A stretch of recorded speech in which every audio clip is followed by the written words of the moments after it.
It's about that time, eh?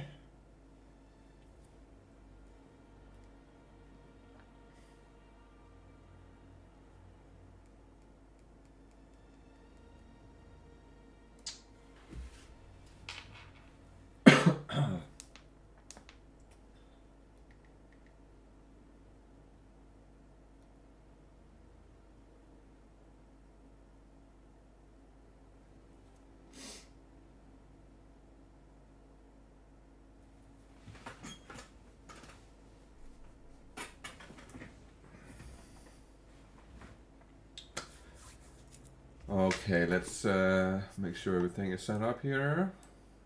There we go. Grab this one over here.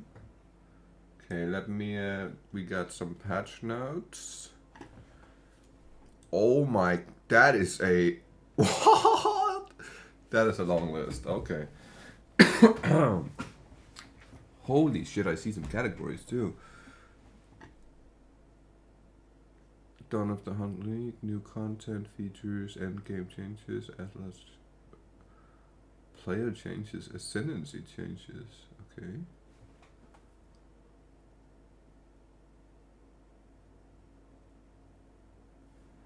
Yeah, you know what?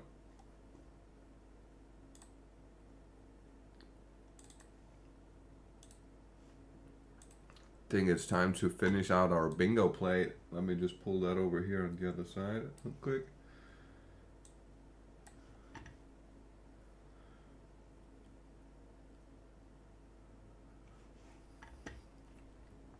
Passive tree changes, skill changes, support changes, unique changes, item changes, monster changes, quest changes, user interface, microtransaction changes.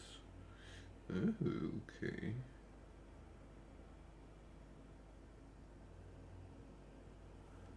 All right. Let's see what we got then.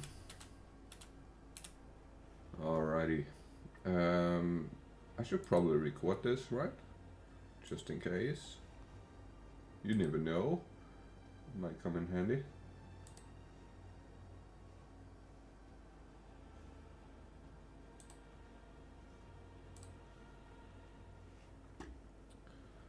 Alright, let's go over it because I can already feel there's gonna be a lot here. Start fresh in a new economy with Dawn of the Hunt League. Sorry. All of your old characters from the early access launch are still present, but a free passive tree refund has been granted due to the changes. We would highly encourage you to join the new league to fully take in the changes we have made within the 020 update. There are standard hardcore solo self-found variations of Dawn of the Hunt League available. They have the same core mechanics items as the existing early access league. For more information about this content, check out here. Okay, let's see what we got for new content and features. Added new playable character class, the Huntress. Added new Amazon and Ritualist ascendancy classes for the Huntress. New Smith of Kataba for the Warrior, Tactician for the Mercenary, Lich for the Witch. That fucking rhymes perfectly. 25 new skills, primarily spear skills. 100 new supports. 2 new item classes, spears and bucklers. Over 100 new unique items. Added 8 new endgame maps. I thought it was 7. I made a mistake. I'm sorry for that. I said 7 in my video. Each with new encounters and rewards. Okay. Um, Introducing 4 unique strong boxes, special chests with unique encounters. Introducing 12 exiles, others like you who have been exiled and openly hostile. Each one has their own skills and personalities and are much smarter than the average monster. These exiles use unique items that they will drop if you successfully kill them. We knew that already. Introducing Asmarian Wisp.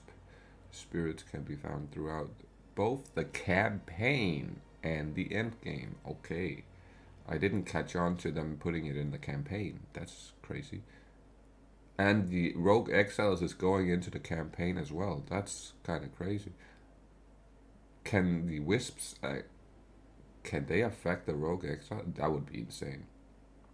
As you approach these Wisps, they will flee, leading you past monsters, and any monsters it comes into contact with are infused with the spirit, making them more powerful. The spirit are more rewarding. Let them get away for too long and they will dissipate and return to the woods.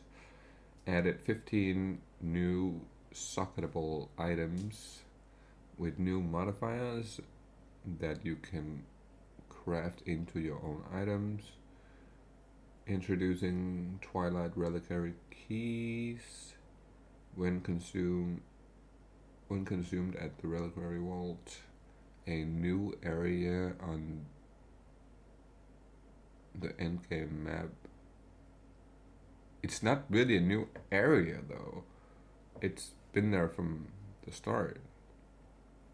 It grants you access to the vault with a chest that will drop a special foiled version of a unique item selected by our supporters. They can contain any unique found in Path of Exile 2. Though if the selected item is a pinnacle boss drop, then only special keys dropped by the relevant content will be able to provide these items. That's fair. That's very fair. Essence can now have Valor Orbs applied to them. To corrupt, we knew that. Greater Essence. Right, they can turn into what are the 4 new corrupted essences. Correct. Continue to incrementally improve the sound, art, effects, and environments. Okay. End game changes. Areas of corruption on the map have a central corrupted nexus, the source of affliction. In the area leading to the nexus, corruption will spill out from slain monsters, amalgamate into powerful monsters. Right, we kind of already have that. Let's get to the new stuff. This is all like, we knew all this, right?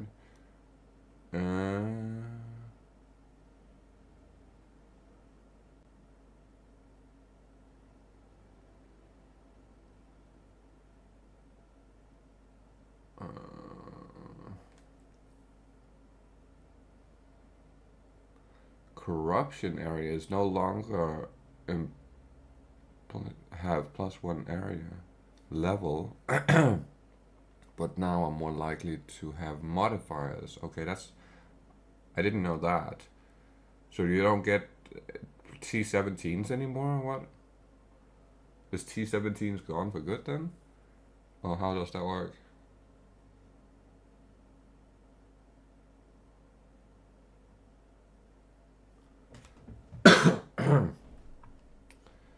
Cleansing the nexus surrounding it would be... Oh, right, we know that. It doesn't really say what you get as a special thing from the corrupted areas, though. You get the fracturing ore from the cleansed area, but what do you get from the corrupted area, then?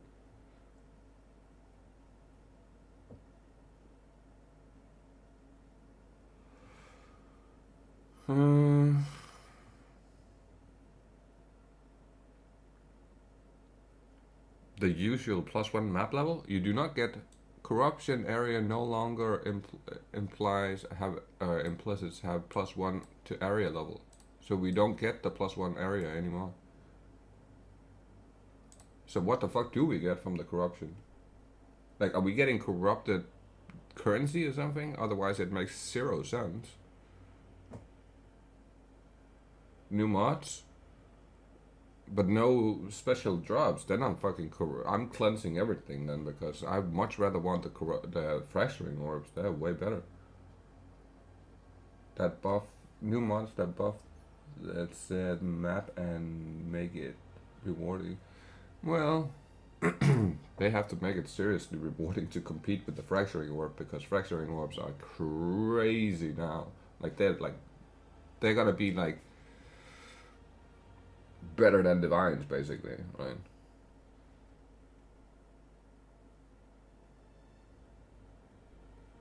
I would much rather have the divines. Really? I think the fracturing orbs are gonna be worth way more than divines. That's just my guess. In parties, everyone gets to respawn a number of times. We know that.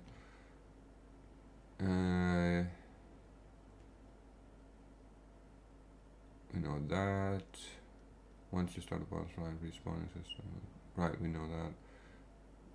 If you dedicate a rush to the boss without interacting with any other map content and then die, you will respawn at the boss checkpoint. Oh, okay. We know the towers have been tablets, except overswing tablet. Inherently adds twice.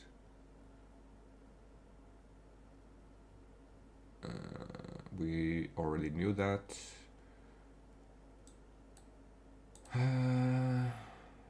That we knew that one. We know that one.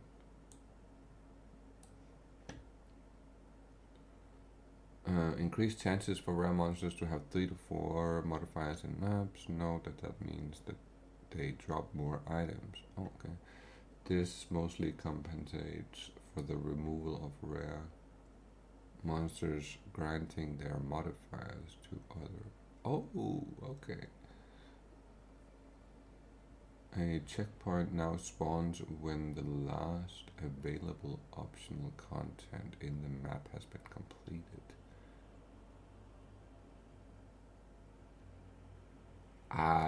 What? A checkpoint now spawns when the last available optional content in a map has been completed. Wait, so they're removing checkpoints? And then you have to... We'll see how the balance... how they are balanced out. Yeah, but I don't fully get that one though. A checkpoint spawns when the last available optional Oh, it's just an extra checkpoint. You already have the checkpoints, and then when you do the last content, it spawns you, or like the last optional one. You only have the ones you have to complete. It spawns you a checkpoint right where you are, so you don't have to run to the nearest checkpoint in order to get back to. I see. For example, map has breach. You do the breach and you get a checkpoint there immediately, so you fast travel anyway. Yes. That makes fairly good sense then. Extra content as breach, delirium, expedition ritual now start spawning further away from the cigarette refuge. What?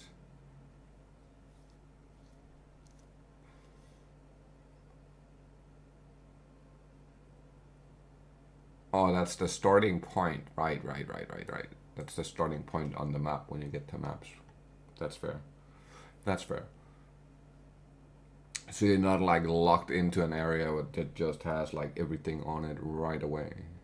there's like the same type of spawn protection like the Citadels have type deal, probably. There are more bland maps around the center when you begin endgame, so it's easier for new players. Breaches are stupidly early mapping. Yeah, it is. That's right. You're very right about that, Night. And what's up, man? How we doing? I didn't even say what's up, brother. What's up? What's up? What's up? I've been working on a thumbnail, so it took me some time because I wanted to make a nice one this time. It took me like a fucking long time to make that shit. How waystones are obtained in maps are redesigned. Our intention are to just... Oh, we know that already. Waystones no longer...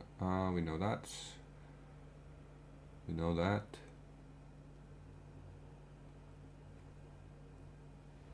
We know that.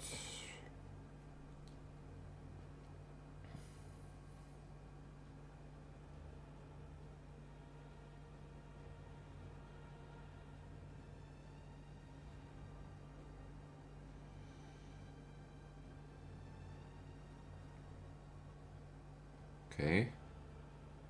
Remove chances for waystones to drop a higher tier from the Atlas passive tree and lower the amount of waystone quantity available on the Atlas tree. Ah, damn. Okay. So they want it to be on the waystones themselves, basically. That's crazy. It's good. That's better than having points on your tree you have to take to get the waystones. It's better that it's just like on the waystone. The more percentage waystone drop you have, the better the chances you have of getting a new map. I'm done for the day. Well, technically 10 minutes early, but it is what it is. You get less maps since lower tier maps can't drop anymore. Yeah, and I do agree with that mentality that you don't want to have. You don't want to play a T15 map and get a bunch of T5s and T7s. It's fucking annoying. You have to literally, it takes up so much space for the loot filter. You have to filter all of that shit out. Imagine if you don't have a loot filter. You're like, you can't see shit. I was trying that because my buddy told me like on PlayStation you can't really use a loot filter like that. So I was playing like 3 games with my buddy who's on PlayStation and we had like, I took my loot filter completely off. Bro, you could like, that is impossible. I understand what they are talking about now when they say that the ground effects are a problem, like the on-death effects and the ground effects and all that shit is a problem, because that's a problem when you can't see nothing on the screen but just writing. That's all you see is just letters. You don't see no monsters. You don't see nothing, bro. Bro, that was hard to do, and I played on a fucking OP broken build, and I still found it super hard, like really hard.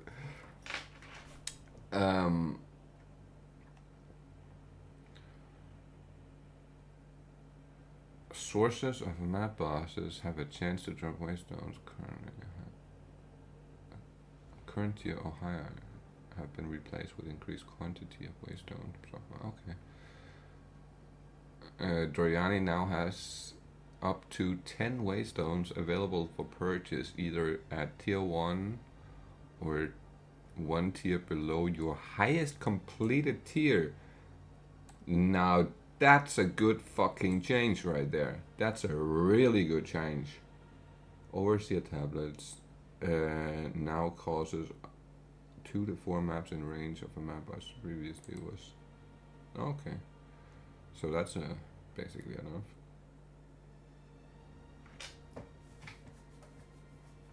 That sucks. And it wasn't really like you got a lot of 7s. We can go look at mine, but the 7s are like just rare. You get a 7. It's usually always 3, 4, 5s.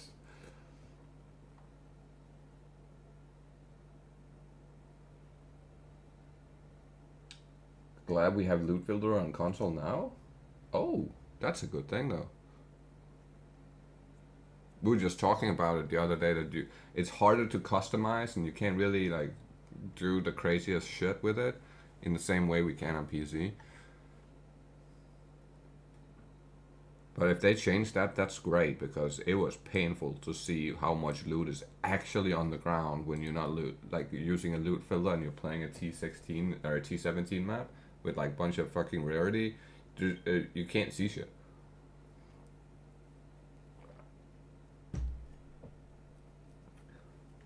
Well, you get triple map boss tablets now, so that shouldn't really matter. Right, okay, fair enough, that's right. You do get that. It's true. You get, and if you like, you're getting, or just follow never sync ones on ladder.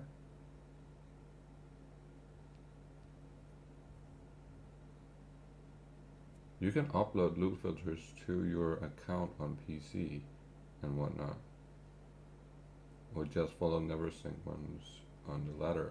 Oh, okay. Crazy.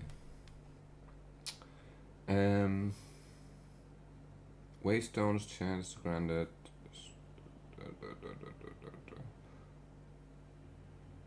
Waystone chances granted by Waystone suffix modifiers has now been reduced as a result of the new changes. Oh, okay, that's fair.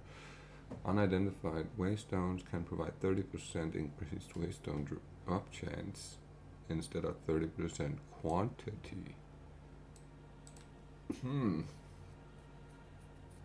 So now you wanna pick up all the fucking waystones, I see. The first 5 different unique maps you complete, each one of them now grants 2 Atlas passive skill points for a total of 10. The specialties of some maps have been adjusted to account for the additional Asmerian wisps. Okay. Added new modifiers relating to Asmerian. Okay. Added new modifiers Asmerian wisp to rogue exiles. Oh, they will be able to get a fucking. Oh shit. That's gonna be a toughie. Oh my god. You get the one with extra crit on top of a fucking rogue exile that's holding like some stupid fucking crazy unique. Oh my god, that's gonna be painful. The Untainted Paradise maps now has 200 to 400% increased experience gain. Previously it was 150 to 300. Alright. But could we please get more of them, because I've literally only found one Untainted Paradise in 1,100 hours. Can we please put just double the amount of spawns or something? That's insanely rare. A new crafting mechanics called Recombinators has been added to expeditions, which allows you to select 2 mods on 2 items, hoping to get the best elements.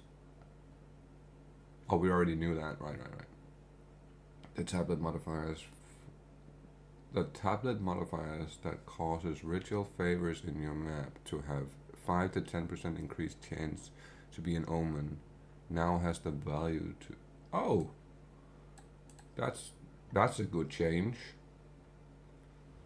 Overseer tablets modifiers that causes map bosses to have 10 to 20% chance to drop a waystone of its current tier or higher now is 5. So that's a nerf. Okay. Precursor tablet suffixes granted additional base chance for random extra content now instead grants increased chances. What? Precursor tablet suffixes that granted additional base chance for random content now instead grants oh, okay, I see. Right. That makes sense actually. The tablet modifier that provides increased rarity of items found in your maps now has a value of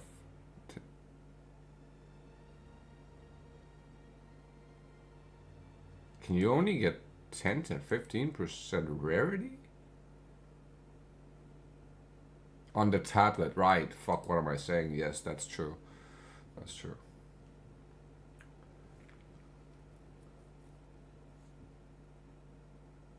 Base chances versus chances a nerf?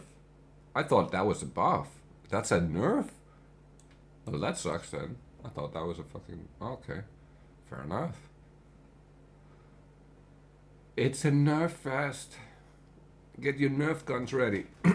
We're playing today. The tablet modifier that provides quantity of items in your maps now has a value of 3 to 7. So that's a nerf again. Okay. Tablets modifiers that provides increased pack size in your maps. That's another nerf. Fair enough. Tablet modifiers that provides increased gold found in your maps. That's a buff because we definitely need more gold, right? I literally have this nearly 50 million gold that I don't know what to spend on. That's insane. That's insane. Why do we want to have more gold? I don't get that. Like, what the fuck?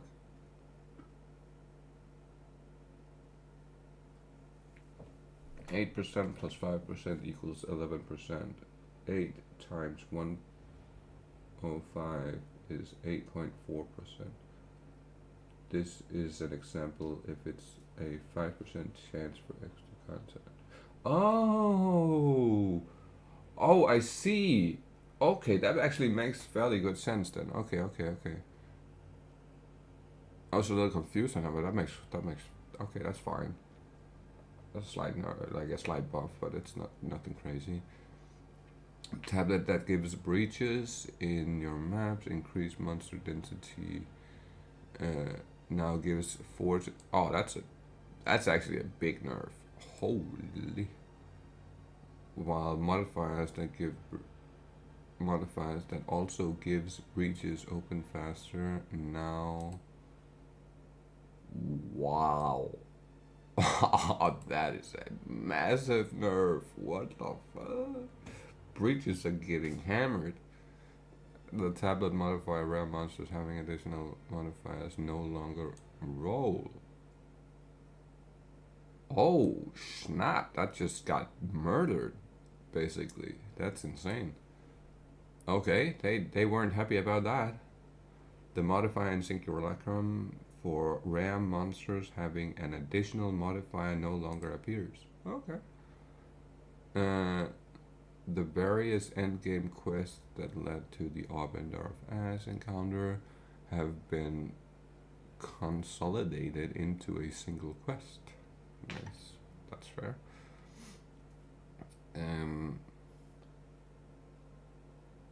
It's reasonable with the new rare mod changes on monsters. You'll see it later down the line. Okay, perfect.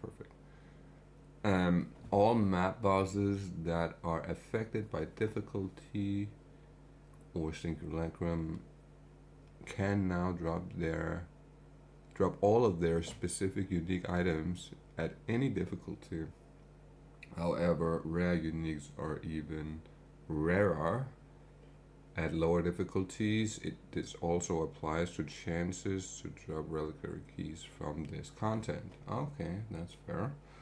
Pinnacle boss content now takes roughly half the amount of time to unlock compared to before. In addition, Pinnacle bosses have been made much easier at difficult 0 as well.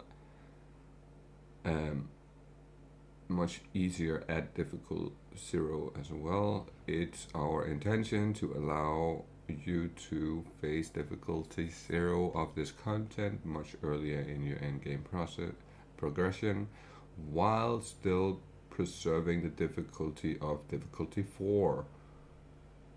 But how are you going to preserve the difficulty of difficulty 4 if we can't even use any of the regular builds that's not super broken? Like they're nerfing the not broken builds. How the fuck are you ever going to be able to do that? They better put some shit in there that's just outrageously good. If they're like really nerfing all the builds that aren't broken. Players no longer lose experience from dying in Simulacrum, Twisted Domain. Wait a minute.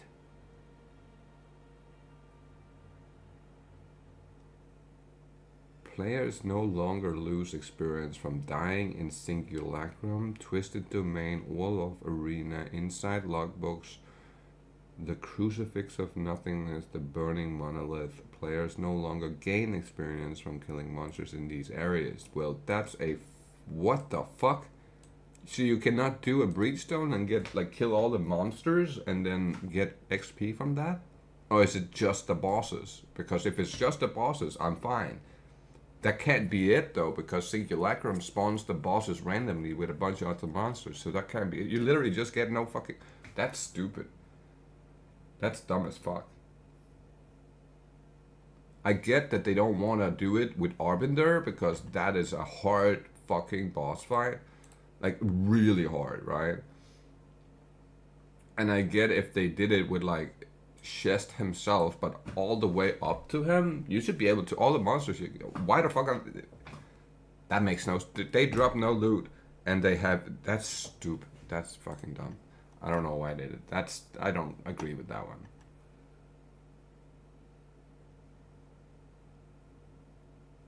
That's what they said in the reveal. Pinnacle content no longer drops XP when you no longer lose it. Yeah, but I understood it like the boss fight itself. Like you go into Opender or you go into King of the Mist and you fight the boss and you can't like lose XP from dying to the boss. That's how I understood it. But if I go into a Breachstone and I have to run through the whole entire area and kill like fuck ton of monsters to get to the boss, and I don't get any XP from all the monsters I'm killing, why do we even have the monsters? Why are we not just spawning the fucking area? You know what I mean? Why aren't we just spawning the boss arena and walking straight into the boss arena immediately? Why do we have to run through the whole thing? That makes no fucking sense. That's just stupid. I don't get that. Like, if I'm doing a logbook and I'm killing all of the monsters and I don't get anything from the monsters, that makes no sense to me.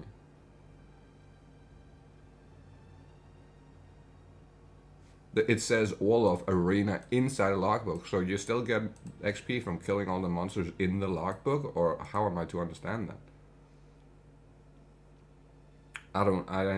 That makes no fucking sense. Cannot compute. Oh shit. That's weird. That's a weird change that makes zero sense to me. I get the boss fight themselves. I accept that. That's fair. Because then you get to learn it. But the other part makes no sense.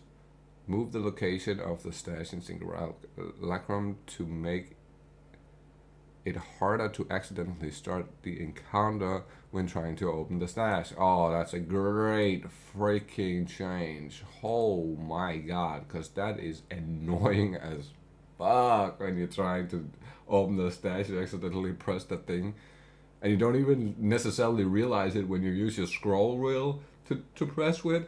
So you start it and you click the box, so you're inside your box and you have started it without knowing it. That shit is crazy. I assume it applies to the boss area only. At least for all of it does. Yes, for all of it does, but it seems to me like the Twisted Domain is the entirety of the breach area. That's called the Twisted Domain. Simulacrum is the entirety of the Simulacrum, right? Like that's the whole, all 15 waves or 10 waves or whatever it is. The bosses spawn super randomly in that one. It's just like every now and then they spawn a boss. We'll have to see how it plays out. Yeah, I agree, Knight. It's something that we just have to take we have to give it time, man, and then we'll figure it out. But it doesn't make a whole lot of sense to remove all the XP gain from every part of it. So I hope they didn't do that. Reduce the power of notables on the league-specific Atlas tree for acquiring logbooks, breed spenders, single reclam spenders, and the king of the audience with the king. Delirium. Reduce the power of the notables on the league-specific Atlas tree.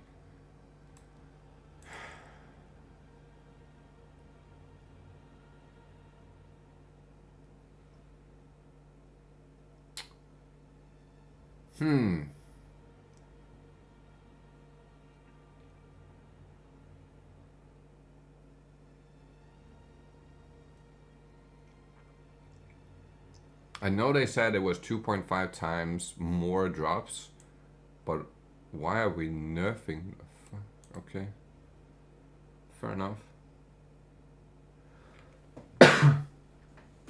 But isn't that in the end gonna make it feel like the exact same thing as it is now? That's the question. It's to compensate for the fact that you can get them twice as fast now, so you feel less inclined to take those first. Okay, I can somewhat agree with that. It's a little fucked up, but I can agree with that somewhat. Delirium encounters in maps now rewarding one synchrolecum splinter for each time a reward is filled. Synchrolecum splinters can now be obtained through delirium encounters in all map tiers with the amount scaling per map tier. Okay, that's a good change, because beforehand you had to be tier 11, I think, to make them drop, if I remember correctly, or maybe it was tier 10. The same for breach splinters, you have to be tier 10 maps before it starts dropping them. The idea of the content tree is to have viable choices. If get more of X is mandatory node, then it's not really, that's true. That is very true. Then it's no choice at all and you're forced to do it. That's very true. That's very true. Which it is right now. It's exactly like that right now. You are certainly forced into certain nodes on the tree. Actually you're forced on the regular tree as well, not just the league trees. The base number of monsters spawned in Delirium encounters has been reduced. The base number of monsters spawned in Delirium encounters has been reduced. The number that emerges by touching effectors has been greatly increased. Okay. So I'm guessing now you have to hunt down the fractured mirrors in order to like min-max the amount of splinters you get. Okay, fair enough.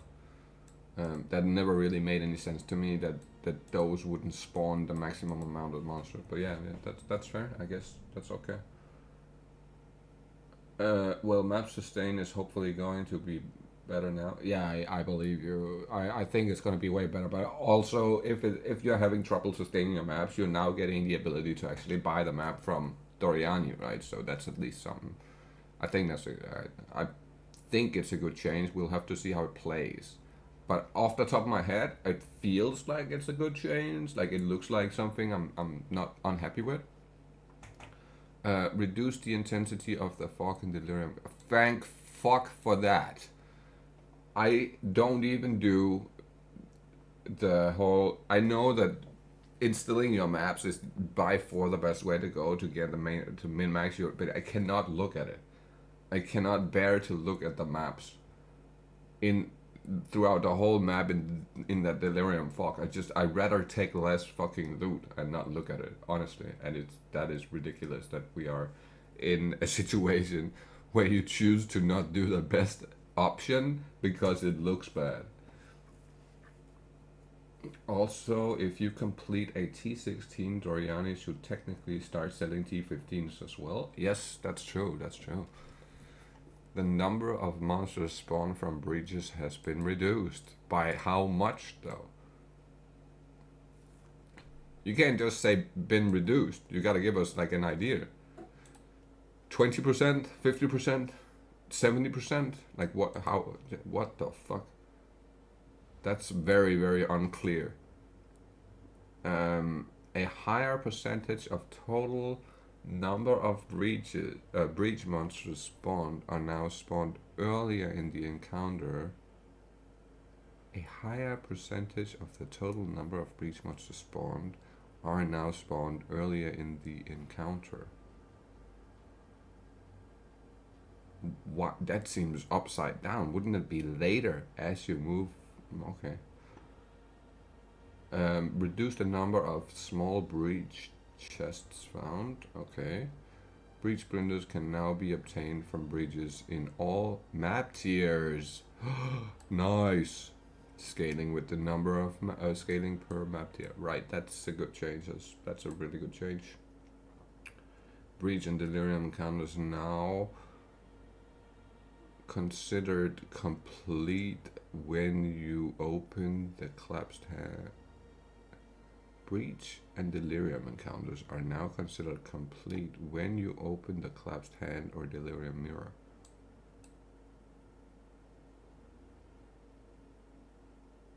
I'm not sure I'm understanding that part right.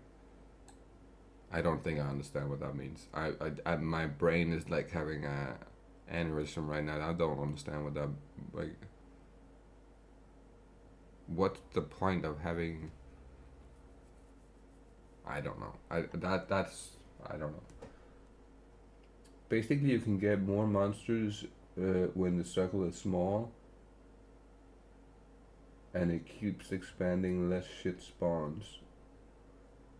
I would think it would make more sense if it was the opposite way. You start in a small circle, there's less monsters. As the circle grows, the monster amount increases because the spawn area becomes bigger, right? There's like more room for them to spawn at and come towards you. But if they want to do it the other way, so it becomes like rituals and you're basically getting murdered every fucking time you open it, that's gonna be how it is, I guess. Because you're just getting overwhelmed, like it's just too much, you know what I mean? I prefer the new solution, less walking.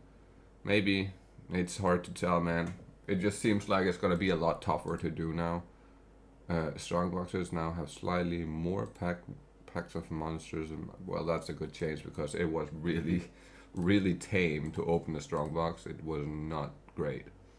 Omens now always appear as ritual rewards in map areas. There is also a small chance for additional omens to appear. Okay, that's a good change. The vendor and the cigarette refuge are the vendors in cigarette refuge and those in your hideout now correctly have level 65. That was okay. Rather than one having a level 60 item and the other level 7. Okay. But what about the gambling? Can you gamble bases that's above level, like level 75 and level 79 bases? Or do you have to find them? It's a good question, actually. That's a good question. If you exit the game while in endgame map area, locking back into the same character will now place you back inside of the map instance. If it still exists. Oh, so you're not spawning in town, just walking into a portal? Shit. Oh, that's actually kind of a nerf to the 6 portal defense that I was using. Oh shit. Fuck. Oh my god. That's gonna make it even more hard.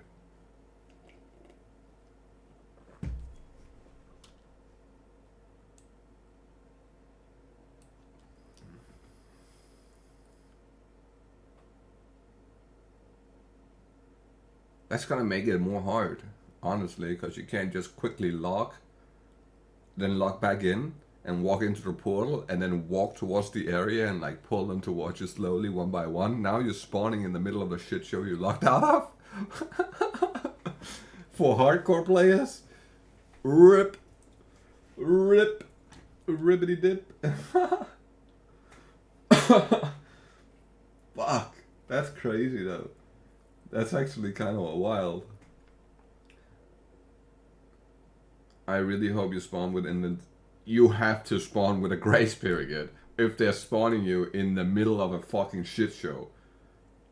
But for hardcore players, that's just a massive nerf. Like, it's a massive nerf for hardcore players. For them to be able to complete maps. Otherwise, it's going to be a shit fest. I agree totally. If there's no grace period, it's over. They can't do that to hardcore players. If they do that, there's no hardcore players. Added support for Asmirian Wisp Rogue Exile to the Atlas tree. That's fair. Added more notable in a passive tree and reworked some existing ones to make the available choices more interesting. Nice, because you were definitely forced into some of those.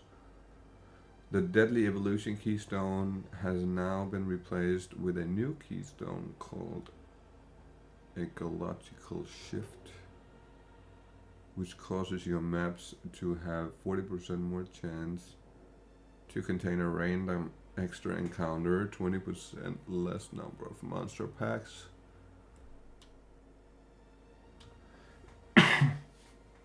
20% less monster packs. That's okay. You can now attain 40. Oh, well, we knew that. The Crumbling Walls Atlas Notable now has 10% chance for an additional breach. Previously, it was 15. 3% chance for 3 breaches. Previously, 5%. That's a massive nerf. Oh my god, that's a massive nerf to breaches again. Holy shit. And it wasn't even that often you got to spawn multiple breaches, man. I see that like once every 20 to 30 maps that you get like a nice map with multiple breaches on. Usually it's only 2 at the most. So that's a massive nerf to breach again. It was the most popular thing, so I get why they're doing that. The extreme archaeologic notable in passive free no longer causes monsters to spawn with 20% of their life missing. Then what does it do? That's okay. The Frantic Invasion Atlas Notable now has 50% quantity of breach sprinters dropped by breach monsters. Before it was, Jesus Christ, they're just killing off breaches. They do not like people playing breaches. It fucks with their servers. It still replaces all your small... Oh, right. You're right. That's true. Grasping Hand's Atlas Notable now has 30% more collapsed hands. Previously it was 50. What a nerf. Collapsed hands on your maps have 20% chance to be guarded by a pack of map. Another nerf. The Interdimensional Assault Atlas passive notable now has breaches in your maps. Have 10% monster density, before it was 15. Another nerf. The Ominous Potence. The Ominous Potence Atlas Tree notable now causes ritual favors in your maps to have 100% increased chance to be omens. That's a big buff. That's double trouble right there. That's beautiful. Double bubble. Um, the Rising Pyre Atlas Notable passive now has breaches in your maps have 25% increased monster density. Jesus Christ, they are just not happy with how breaches are spawning that many monsters. It was a really good way to level up, but I guess that it's not the greatest way.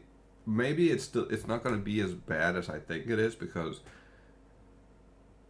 if they're nerfing all builds into being basically nothing, then this is by far needed, right? Like, you can't have a bunch of shit going on, but they better be fucking nerfing rituals then, because they spawn stupid monsters too on top of you. You have no place to move, and the placement of the rituals themselves are sometimes like within walls, so there's literally no place to move. There's no place to stand, no place to move, no place to nothing. Like, you're just dead immediately if you press it, unless you're playing something that's super broken.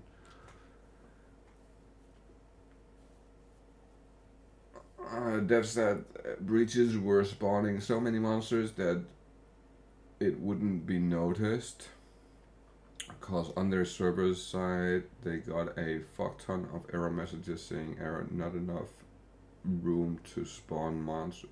I know that, but that was in the previous. They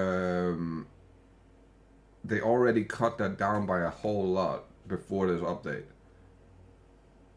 You don't remember? That's like a month or two ago. They were talking about them. That they had to kind of like change the amount of spawn rate on monsters in breaches because there was too many of them. But if they're cutting, they already cut it down by a lot. If they're cutting it down even more, you know what I mean? Then you will be able to make, like, you will be able to feel that for sure. They were talking about it. Don't remember them actually nerfing it. They did nerf it. They had to, because it was giving them so many error messages that it was fucking too much with the servers. They had to change it. They changed that when they changed the what the fuck was it they changed again? The what were they called? The flowers, the green flowers that was bricking the entire servers, the Rutu did, and the projectile thing that Young was doing that was bricking the entire servers and kicking everybody off. Oh, I can't remember what the fuck they were called again. Fusilade? Was it Ember Fusilade? And then it was Vile Blooms, or fuck what's it called? I don't remember, but there was 2 attacks that literally bricked the entire servers and kicked every person off the servers if they did it just a tiny bit too much. When they nerfed those 2 skills, that's when they cut the breaches down by a whole lot too. But you didn't feel it because they still spawned like a fuck ton of monsters, so we didn't really feel the change.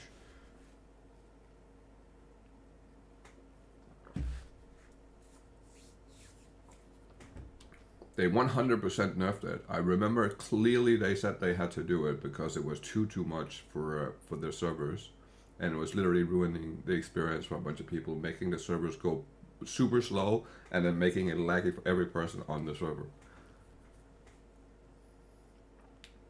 We'll see how this nerf plays out. Yeah, they might be coming back with some buffs soon. General improvements. In order to work around common crashes that was occurring with NVIDIA hardware with recent drivers, the game now recover from device removed events. When this occurs, the game will display loading screen, pause while it attempts to recover. This only applies to the specific type of client crash, not all client crashes. Okay, that's a good thing. The reforging vents in town have been repositioned to a more optimal location. The stash and the guild stash has also been slightly spaced apart. Thank fucking God. Oh my god, the amount of times I put all my stuff in the guild stash and not in my actual stash. Oh my god, I had to ask people to take my shit out and give it back when I was like in my buddy's guild for a while. Jesus Christ, that happened a lot. It was daily. I had to, yo guys, I put a bunch of fucking currency in there. I can't take it out, and like stupid stuff like that. It's because they were literally so close to each other that you just accidentally misclicks it. You couldn't help yourself. It just happened. Especially when you're trying to speed run shit, and oh my god, it's terrible. Strong boxes now appear in certain Act 1 areas. Okay. Really not needed, but that's fine. Added a stash to the treasure room in the thank fucking god, finally. That was something I never understood, why there was no stash in there. You just you get to a point where you have to pick and choose between the things you want to save. It's kind of annoying when in the Sekimus you get one at each, like whenever you get to the end of one, you get one. Like it makes no sense why that was not in Chaos 2. Many fire skills now visually burn grass in the areas. That's fine, but it's not really anything we needed. Improved performance of summoning and reviving minions. I guess that was a problem. I felt like they were really doing decently at the moment. Further improvement to safety checks, preventing using movement skills to skip the elevators in Trial of Chaos. Really?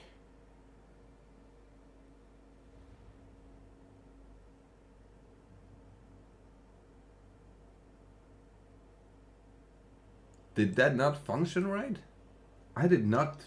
I used the jump off the top without using the elevator so many times. I never realized that the encounters didn't work right. They worked fine for me.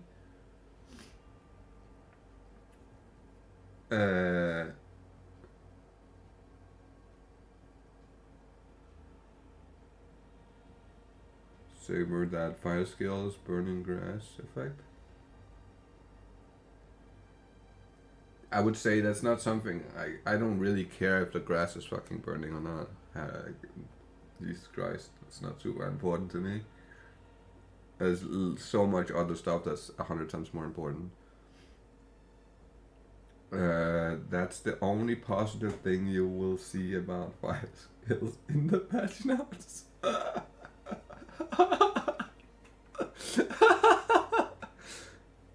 Uh-oh. Who the fuck uses fire skills even, like, other than the people who are doing some broken shit with the minion bullshit and the fireball, whatever, cast on minion shit. I don't believe I've ever seen anybody use another fire skill than that. Well, firewall to spawn your what do you call them, raging spirits. That's about all the fire skills I've seen used in the game so far.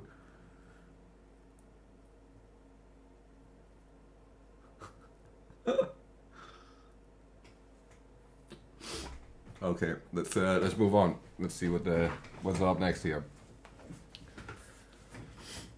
The jumps performed by using escape shot and toxic growth. That's what it was called. The flowers that was breaking the entire game. Escape shot and toxic growth now allows you to jump over enemies and small amounts of terrain. Vaulting impact also received change at a later. Will also receive. Yo, that was one of my biggest issues. Was when you use toxic growth, you're jumping over something, like your character model is clearly way above what's happening, but you're still taking damage. You're not able to jump over an enemy. You can't jump over an attack. You can't use it in any kind of way that makes sense in terms of safety or like defensive, right? That made zero sense to me. Why the fuck are we jumping up in the air and then basically when you're jumping up in the air, you're forcing yourself to not be able to move at all. You're doing this whole gigantic animation, but you can't jump over a fucking ground effect. What? You can't jump over somebody swinging a sword, and you're like 2 meters above the fucking character model that swings the sword, and you still take damage from it. So stupid. That's a good ass change. It needs to be fitting with the theme, right? Like if you're in mid-air and you're way above whatever character you like, that it just wow. That's a good ass. Okay, I'm happy with them actually understanding the problem there, because that was a fucking problem. The decay buff from decaying hex support now uses a more appropriate visual effect that displays below the enemy's life bar. Okay. Grenade skills now have a small amount of random variety in travel distance when firing multiple grenades once.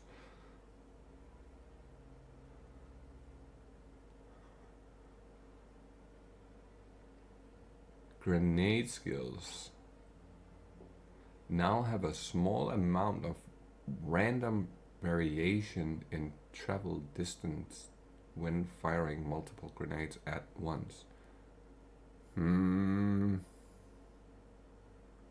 Okay. We'll have to see how that works out. I'm not sure if that's a good or bad thing yet. It could be really good. It could be kind of just meh, like it doesn't really do anything.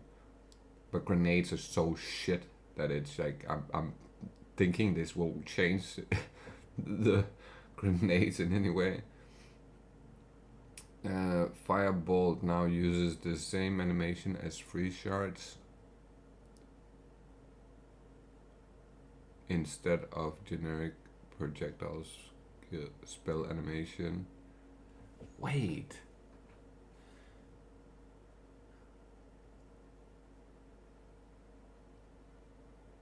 Okay.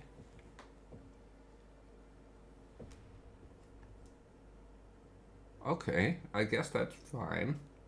Updated the 3D art in the stash and the guild stash. Updated the 3D art of the stash and the guild stash. Okay, I guess the stash didn't look right. I don't know. I never noticed anything about that.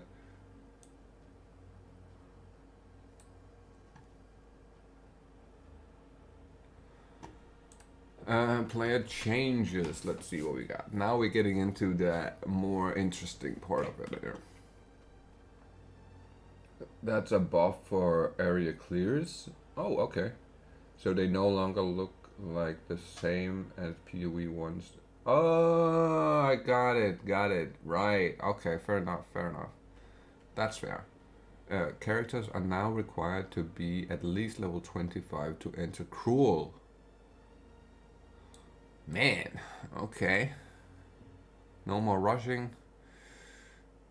Difficulty areas and level 50 to enter endgame areas. Wow.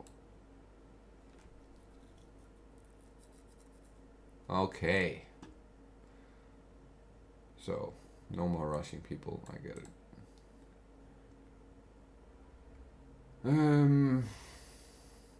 That is kind of fucked though, I'm not gonna lie, because you can't, but it is what it is.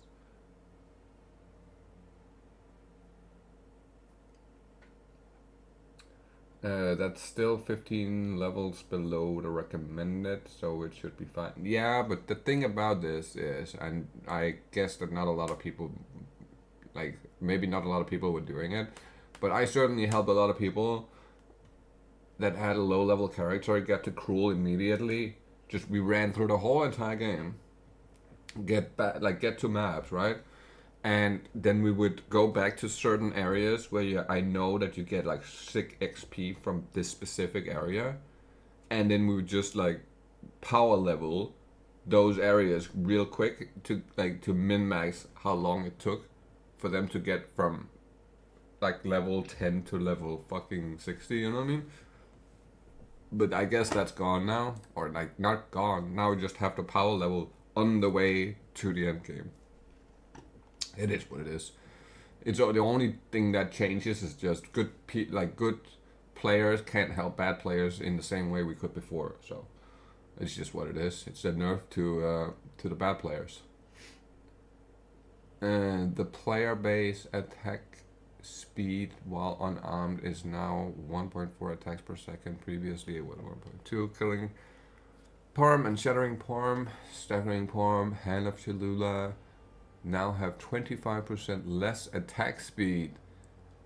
Ooh. Oh, they were already pretty shitty.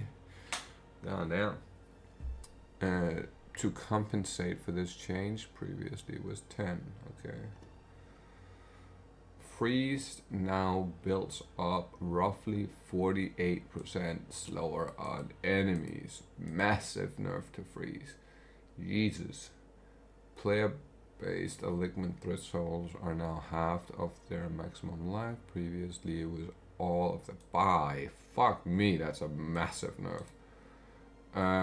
Presence, that is actually crazy. That's gonna make it so much tougher. It's a buff. Player-based alignments threshold is now half of maximum life. Previously it was all of maximum life.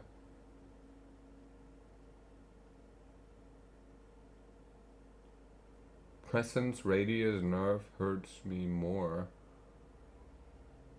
Just why? Nah, not the player alignment.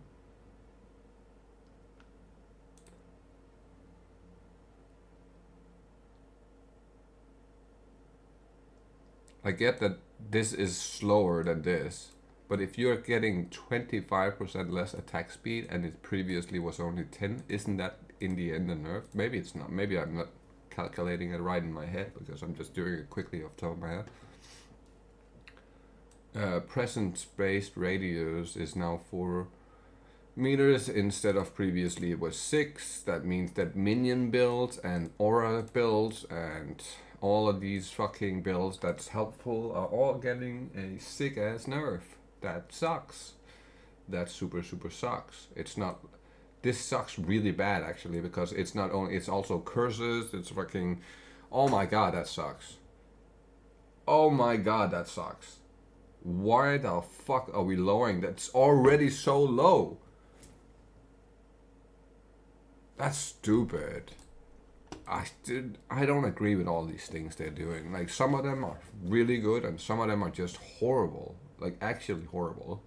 Monster modifiers stolen from rare monsters such as Behead Support have had the effect they provided to players adjusted to be more appropriate. Okay, that's a headhunter thing. I never had headhunter, so I don't know what that's about. The cruel version of Candlemas Essence now provides 5% increased life, previously 8%. Okay. So that's a nerf to all of our life builds that has so much life.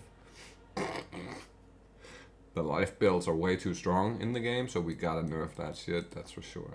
Like, life builds have been outperforming everything for a long time. That's a joke, of course. Guess they want us to invest into presents now or some shit? Yeah, bro, I don't know. How the fuck are we even to invest into presents? It's basically a mod on one item. It's not like you can have multiple of them. You have one fucking mod on one item or something like that. Maybe a couple of items has it, but it's not a lot. You can get the one where the presence is doubled and it still feels like there's literally nothing. The Worn Sandals Trial of Secamus Affliction now grants 30% less movement speed if you've been hit by an enemy recently. Previously reduced. Oh, that's a massive buff. Woo! That's a good one. That's a good Good one. Holy fuck. That was one of the worst mods to get, was that fucking thing.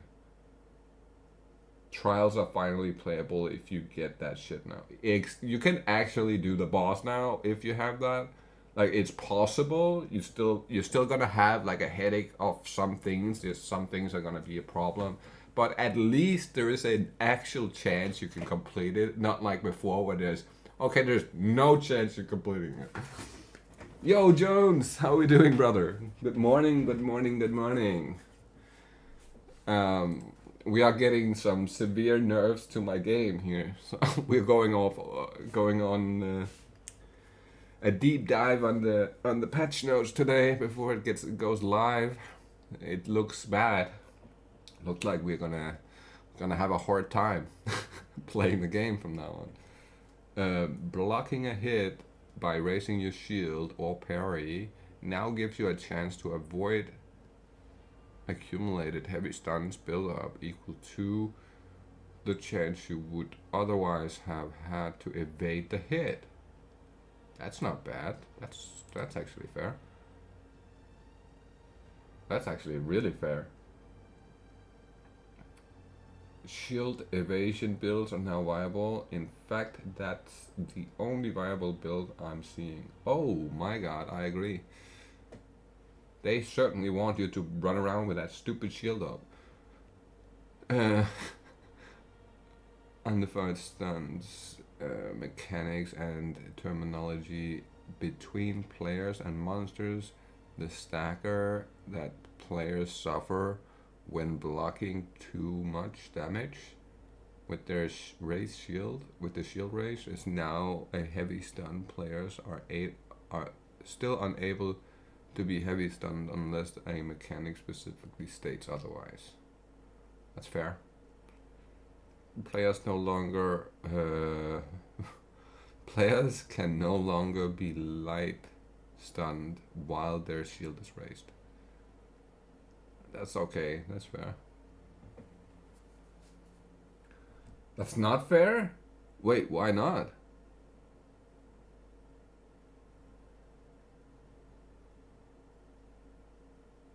We're getting stunned all the way anyway. That's true. That's the one thing I've been saying the whole time, is the stuns in the game are terrible and they need to fucking get massively nerfed. But doesn't this seem like... Maybe I'm reading it wrong. Am I reading it wrong? With the shield raised is now a heavy stun. Players are still unable to be heavy stunned unless a mechanic specifically states otherwise. Oh, I am reading it wrong. Oh my god. No. Oh. Oh, I see. Ah. More stuns in the game. Are you fucking joking? Bro, that's annoying. Modifiers to curse effect has been changed to apply to curse magnitude.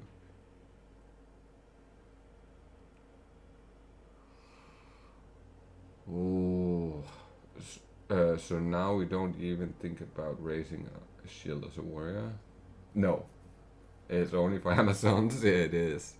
It is. Well, you can raise your shield as a warrior if you're using a buckler and parrying. That's gonna be the new thing. All the warriors are running around with a buckler so they can parry instead of fucking raise their shields.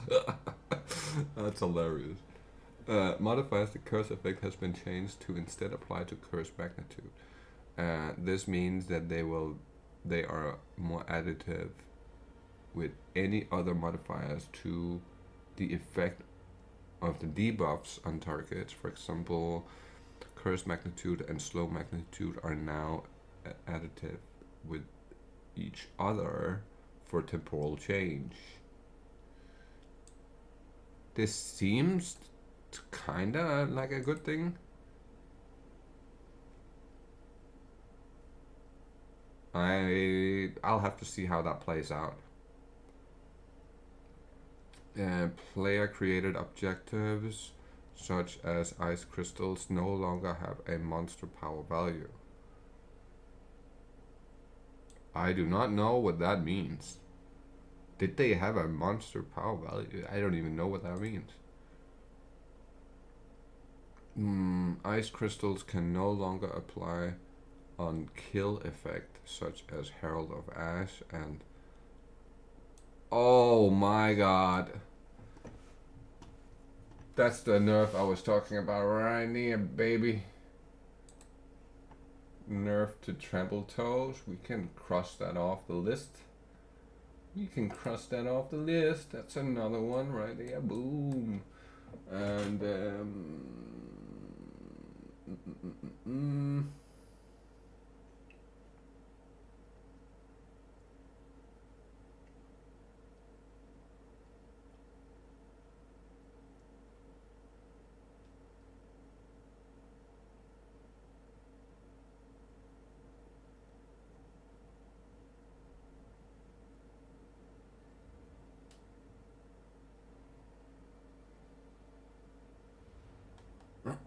okay. Trampled toes are out. Fuck.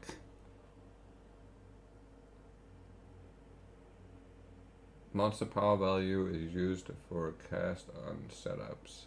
Right.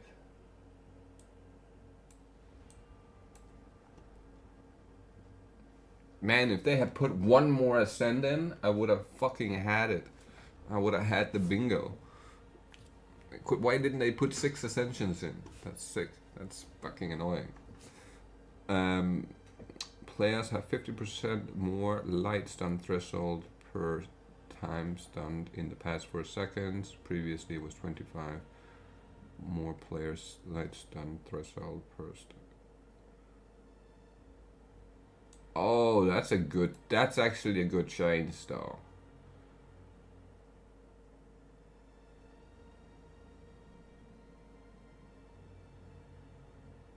That's not a bad change, but the question is it enough?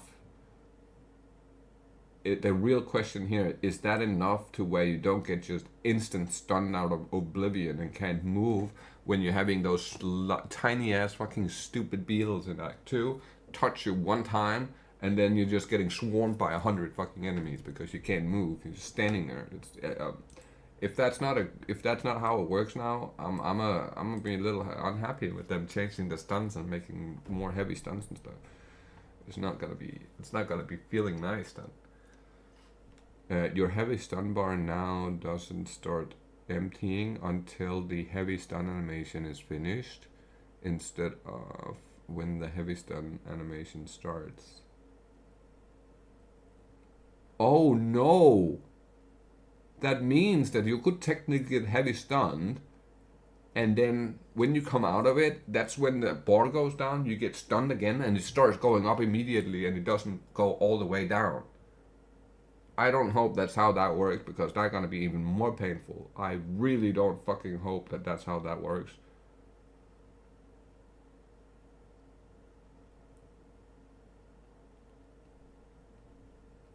That's a buff, you get less stunned less often. That depends, right? Because if the bar, let's say this, the line here is a bar, we're getting heavy stunned, now we're coming out of it, right? And this bar starts going down like this, right? And out of the blue you get stunned and it just stops right here and it doesn't go all the way down. And now you're already like over halfway full of the bar because you got stunned like while it was going down, and then it just stops right where it's at. Bro, if that's how that works, the bar can't fill in until it's totally empty. Okay, thank you. Because otherwise that would be terrible. Heavy stun duration on players is now 3 seconds. Is now 3 seconds. Okay, you get heavy stunned, you're dead. That's basically what that says. There's no way you can stand still for 3 seconds and take any kind of damage in this game, because that is no way. You cannot. Okay, you get heavy stunned, you're dead. That's what that tells me right there, because the stun is already as bad as it is. Players cannot block or evade hits while they are you get heavy stunned, you are fucking a dead man walking. There is not even that's just how it is now. Stuns are gonna be more powerful. They really don't want you to get heavy stunned. No. I want to make sure that if you get heavy stunned, you're getting punished like crazy. Basically, if you're a hardcore player and you get heavy stunned, you better hit that fucking exit button immediately. Shame this still isn't an incentive to invest into stun threshold.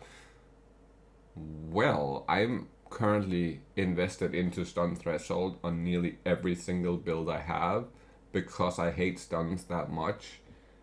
But here's my biggest issue.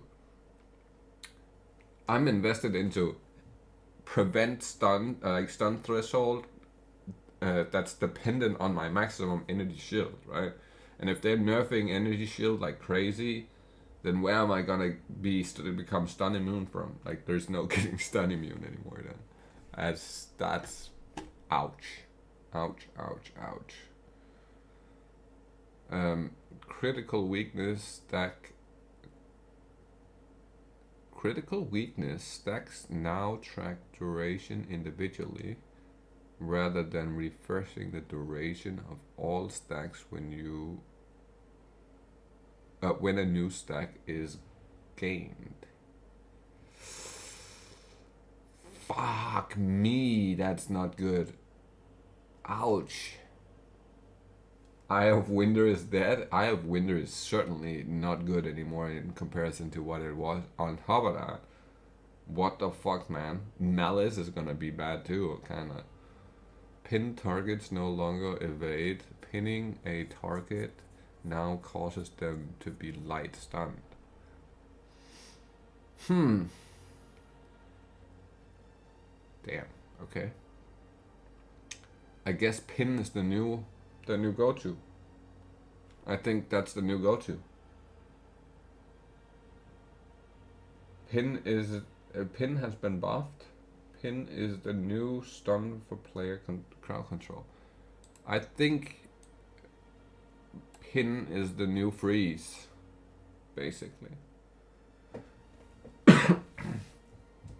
Everyone will play the new tactician ascendancy and spam pins. That's what I'm saying. I was already saying that when I was deep diving on the sense that the tactician seems really, really fucking good. If it is so, that the pinning will get way better, and it seems like it is. So, damn. The base duration for endurance, frenzy, and power charges is now 15 seconds. Previously it was...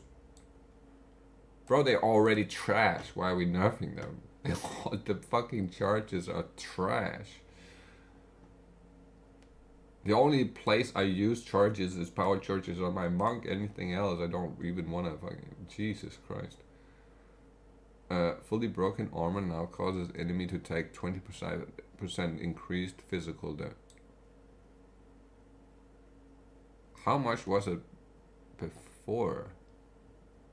That seems kind of good, but I'm not entirely sure how much it was before.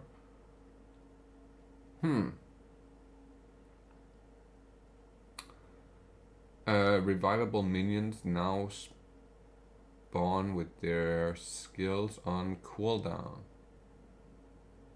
Revivable minions now spawn with their skills on cooldown. This only applies to newly summoned minions, but not minions that have just been revived. Not minions that have just been revived. Wait!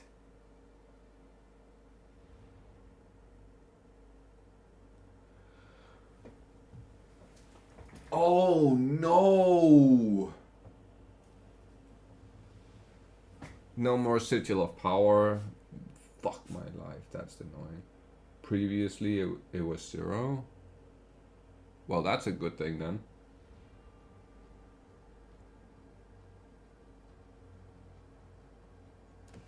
Because your reward for fully broken armor was being able to consume that debuff for effects. It still works with Sigil of Power. Yeah, they work, but if you're hitting the Sigil of Power and you have your minions up, and it despawns the minions and then revives the minions again, they're gonna be on a fucking cooldown. Are you kidding me?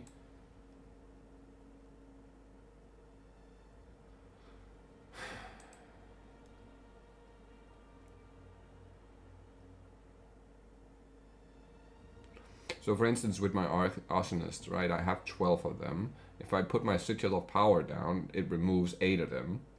So there's 4 left on the screen. And I switch back to my main weapon, it revives the 8 that was missing. But are they now going to be on a cooldown with their skills so they can't shoot anything?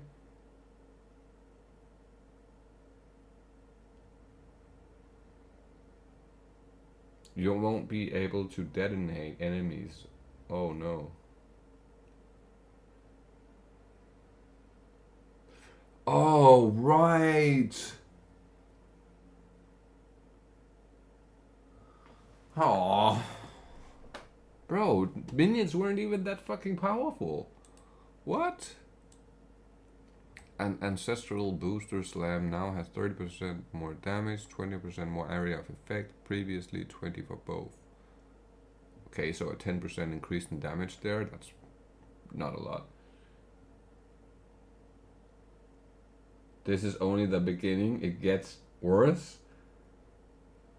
I don't know if I want to continue down this fucking list now. I might just go back to bed, like, for real. No, just go cry in a corner or something. Persistent minions granted by Ascendancy passives. Passive skills will now automatically be summoned when you allocate the passive to node for the first time. Okay. Did they not do that before? Like that's like the dog, right? Like the whatever, it's the Hellhound. I'm praying for supports and specters to be good, otherwise minions are dead. Oh my god, okay. Jesus Christ. Persistent minion granted by Ascendancy passive skills will now automatically be summoned when you allocate the passive for the first time. You had to... Oh, okay. It's such a long time ago I made it, I completely forgot that.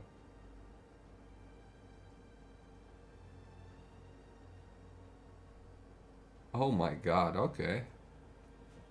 I guess that's fine, right? Like that's the way it should have been.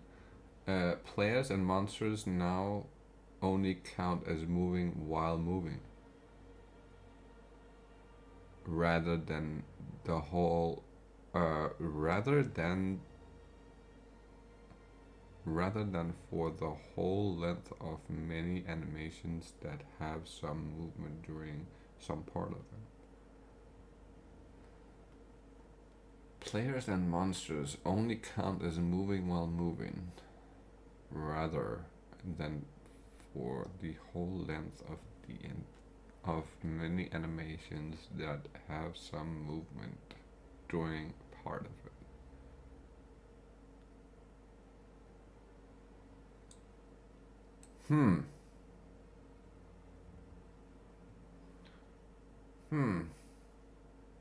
So when I used what was it called again, with the fucking fire molten blast, and my warrior swirls around and moves forward to hurl the fucking fire shit at them, now it doesn't count as he's moving, but he's still gonna be moving forward. Is that what they're saying here? Or did they remove the part where he's actually moving forward? Because if they remove the part where he's moving forward, great shit. If he's still gonna be fucking moving forward, I got nothing to say about that. I'm never playing that skill again. I guess it's only counts for the skill which have the movement at. Okay. Let's see. Okay. So that means we're still moving forward with that shit. Oh my god, that'd be terrible. Setting a stat to a specific value, such as cast inoculation, setting your life to 1, or blood magic, setting your mana to 0, now occurs before conversion is applied. Conversion is applied to the stat rather than being ignored. Oh my god, no way, bro. Oh, that's bad. That's ouch. Ouch. No more 24k ES. Ugh. Ouch. Ouch. Ouch. Ouch. Ouchie. Ouchie. Ouchie. That sucks. The surprising strength of Ascendancy notables. A notable passive provides 50% more damage against heavy stunned enemies. Previously it was okay, that's good because warrior needs some love for sure.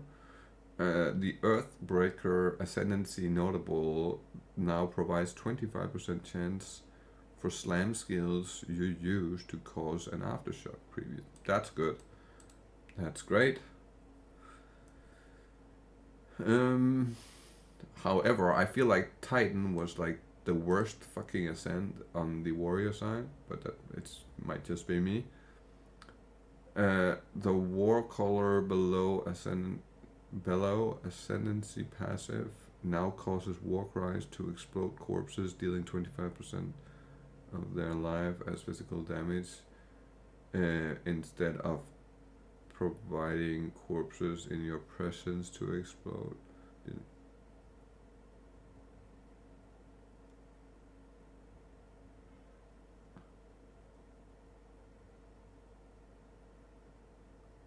Oh, god damn.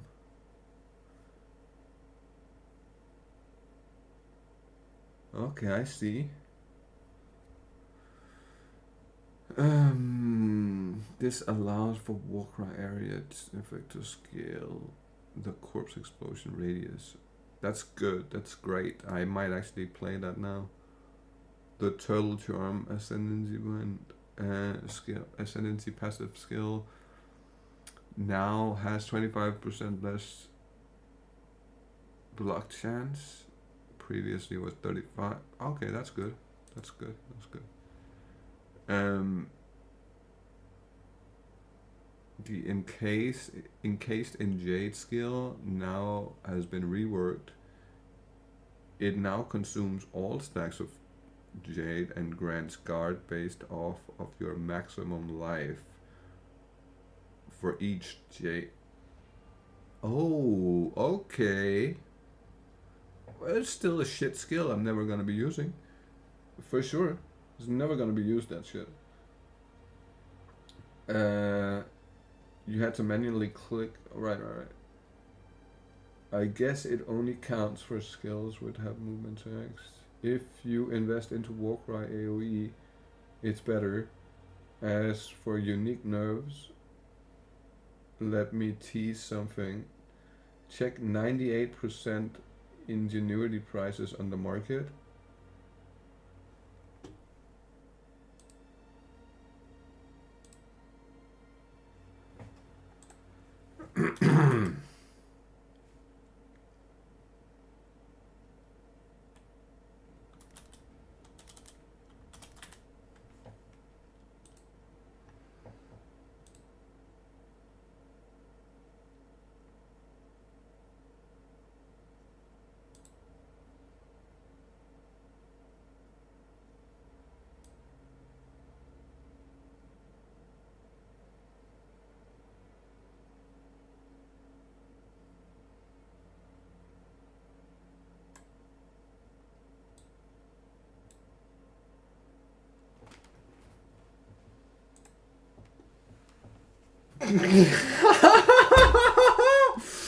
Oh my god.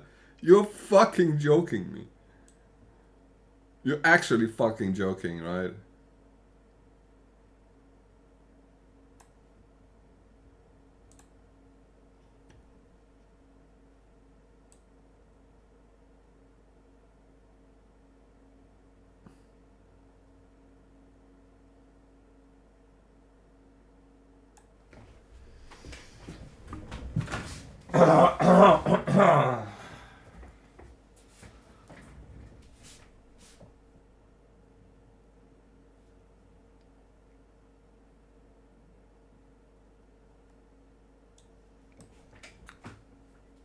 Jesus fucking.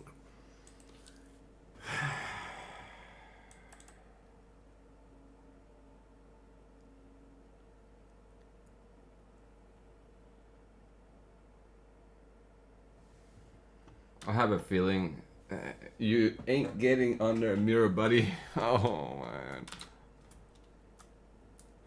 Oh. Where you at? You're right there. Hello. Let me guess. Let me guess. Let me guess. Let me guess. Let me guess. Current fragments. Audience of the King. I knew it. I just knew it. I fucking knew it. It just nearly. It's over double price from yesterday. It's more than double price from yesterday.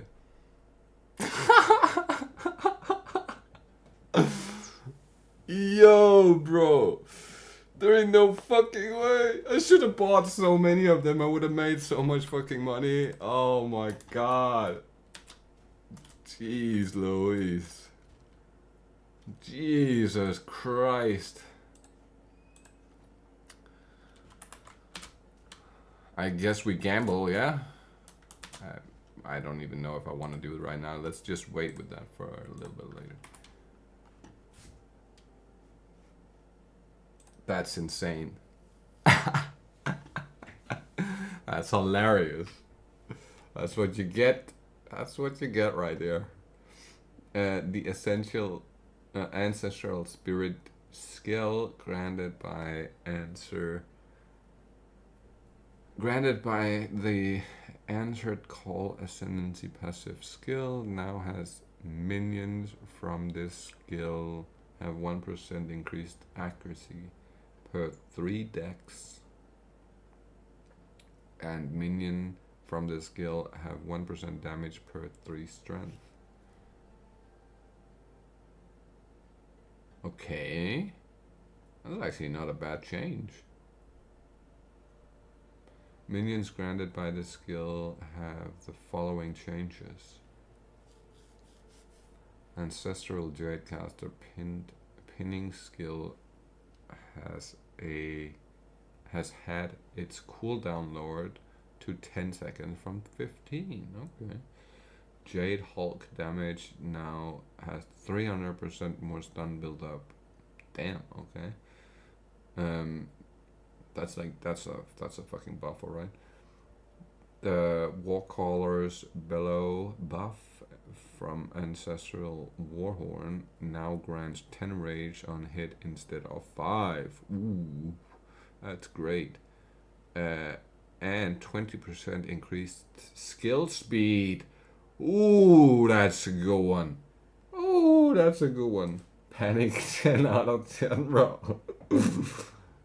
Oh my god.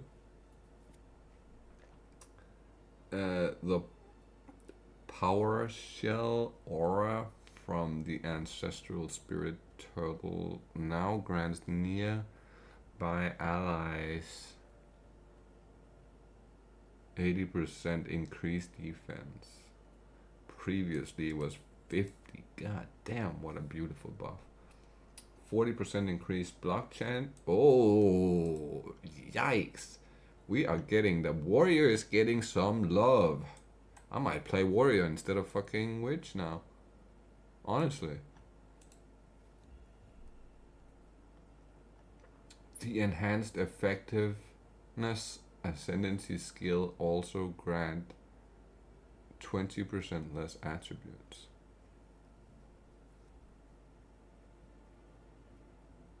Okay.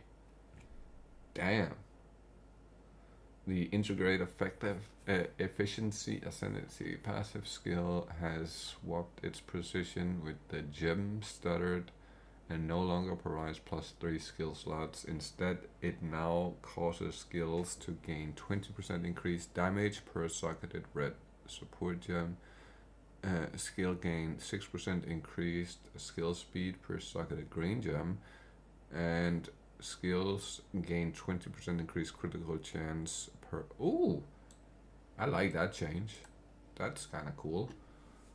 I actually like that. That's kind of cool.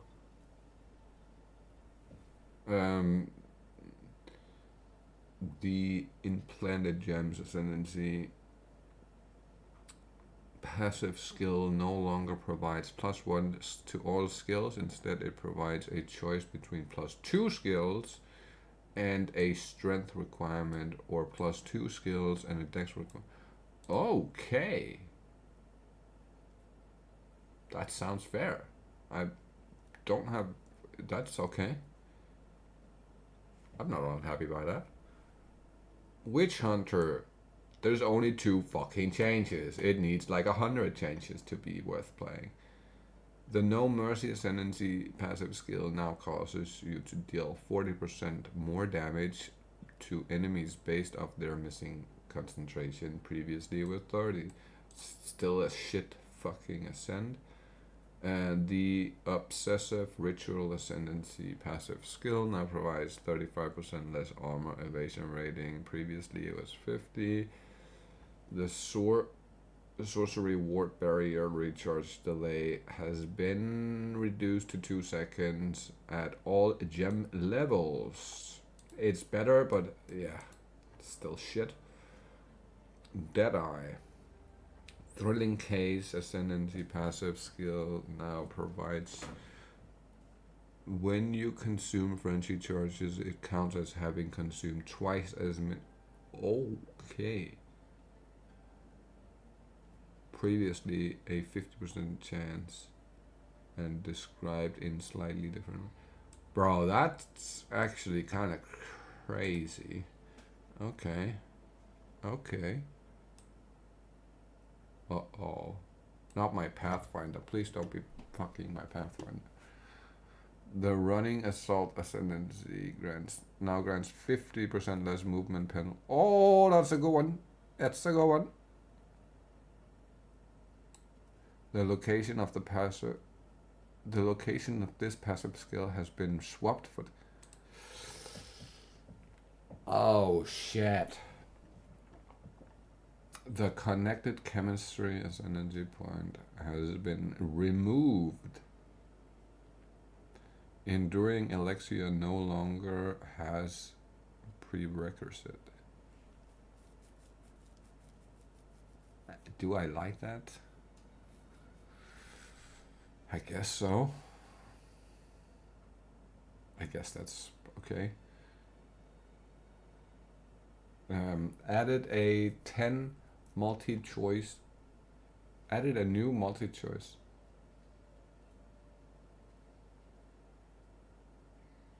Particle remancies. Ascendancy passive point that provides the ability to allocate a grounding stick,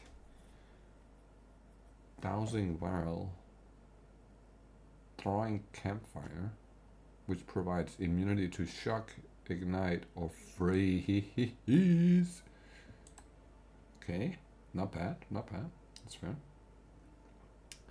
Added a new sustainable practices ascendancy point, which provides 30% evasion and also grants elemental damage reduction. Okay, fair enough.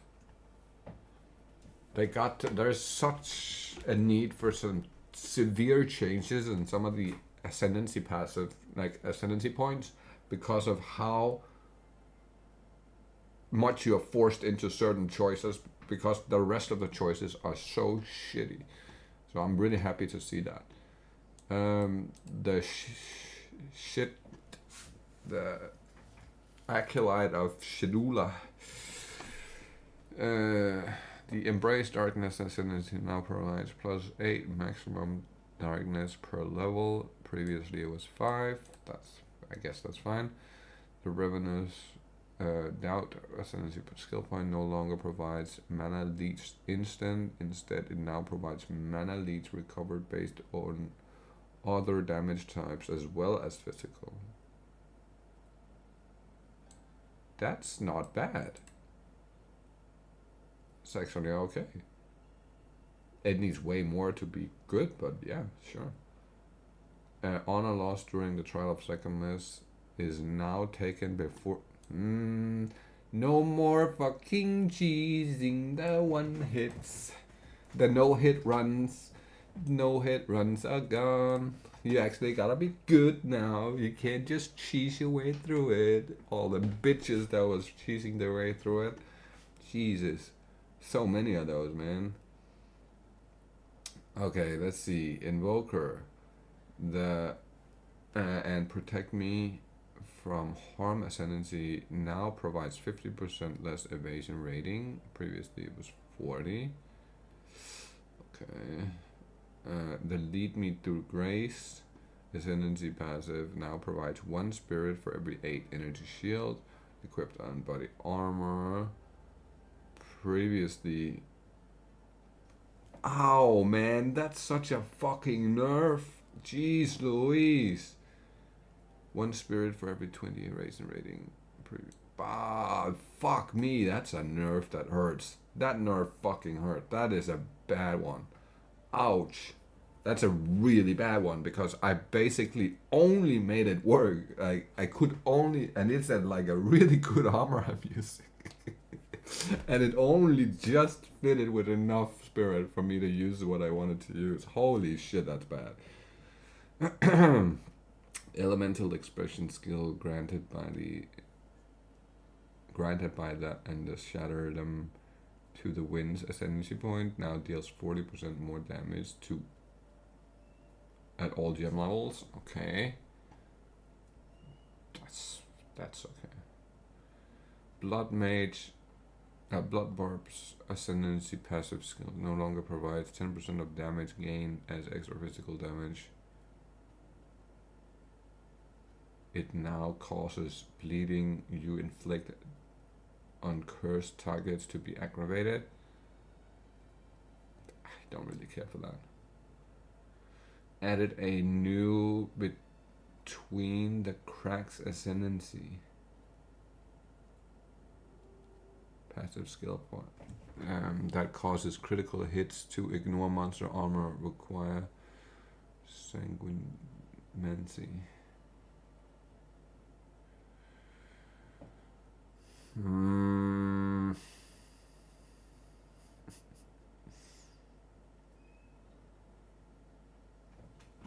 Well, at least that's a point on my board right here. I can still make the fucking bingo if the serpent skin gets transferred on the microtransaction. I got a bingo. Infernalists. The demon form skill granted by demonic precision ascendancy skill point now has a cooldown of 15 seconds. Ooh. Ouch. It's even better. Okay. I thought it was, okay, so it was 20 seconds. Well, I haven't used this a whole lot. I used it a little bit in the very early days, but I quickly went back to not using it. And the maximum demon flame of 10, previously uncapped. You now lose a flat amount of life per second per demon flame, scaling with the skills level, rather than a percentage of your maximum life. The dodge roll while in demon form has also had its distance reduced. Oh my god, bro. Oh my god. Oh, that's rough. That's what made it so good though. It was like when you were dodging, it just would like fly like a hella far. Golly, that's rough. Jesus Christ. It's a tough one, man. Ouch. The shedding body ascendancy passive skill now has, while on high infernal flame, you and your allies in your presence, which presence has been nerfed, gain 50% of damage as fire damage. Wow, that's actually not bad. but the presence has been nerfed into the ground. So is that really useful? That's going to be the question. The Grinning Emulation Ascendancy passive now provides 50% more critical bonus. Previously it was 30. That's fair. The Pyromantic Pact Ascendancy's passive skill now causes 50% of Eternal Flame to be lost per second if none was gained in the past 2 seconds. Previously it was 10. Ooh, ouch. That's a fuck nerf. That's a really fucking big nerf. Holy shit. Yo, brothers and sisters, this is not looking great. With the Infernalist. The Bringer of Flame Ascendancy passive skill now causes all damage from you and your allies in your presence to contribute to ignite chance and magnitude instead of providing, while not on low infernal flame, all damage you and your allies in your presence contributes to ignite.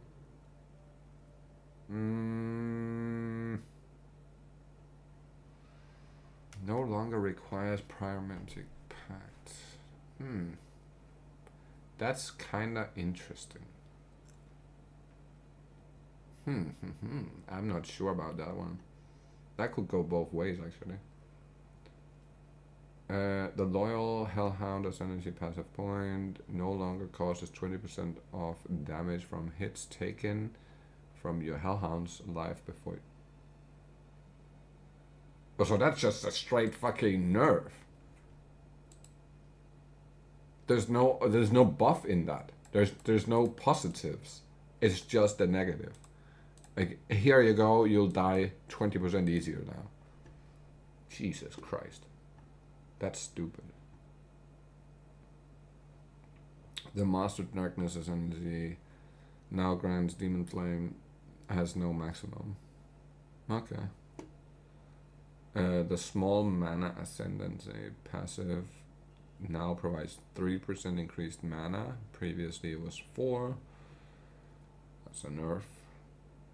After allocating the Pyromantic Pact Ascendancy passive skill, you will now have at least 1 maximum Enduring Flame, even with 100% reduced mana. Okay. Using Blink while in demon form now plays an appropriate animation instead of the landing to blink. I never tried that, so I don't actually know what that's all about.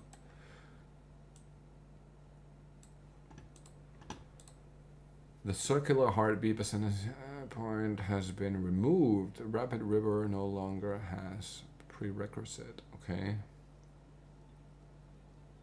Guess that's fine. The Quicksand Hourglass Ascendancy point grants every 10 seconds gain 50% more cast speed for 5 seconds. Previously it was 12 per 4 seconds.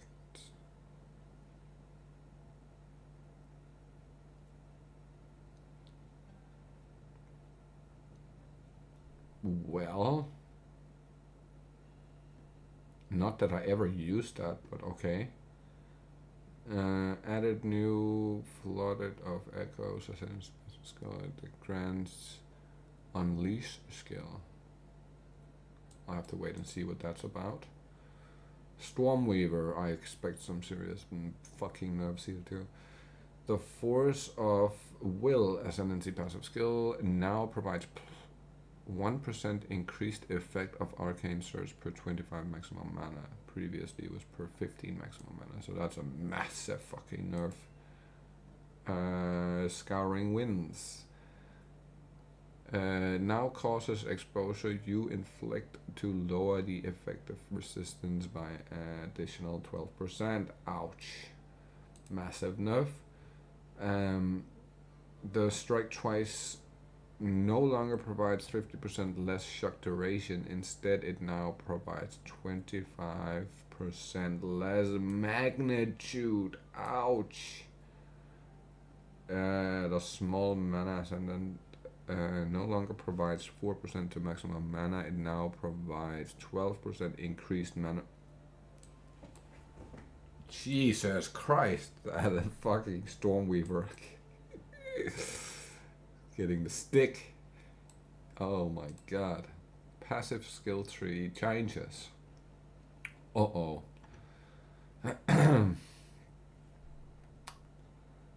With the addition of the Huntress and other new game mechanics, we have added passive supports for these throughout the passive skill tree. There are many new clusters. Oh, so there is a bunch of new passive skill tree points. That's really good. Okay. Mostly in the Huntress Ranger area of the tree, as many existing passive skills have been updated. These changes may result in your existing passive tree being forcefully refunded if you had allocated nodes around the area where the layout changed. Oh, shit. Okay.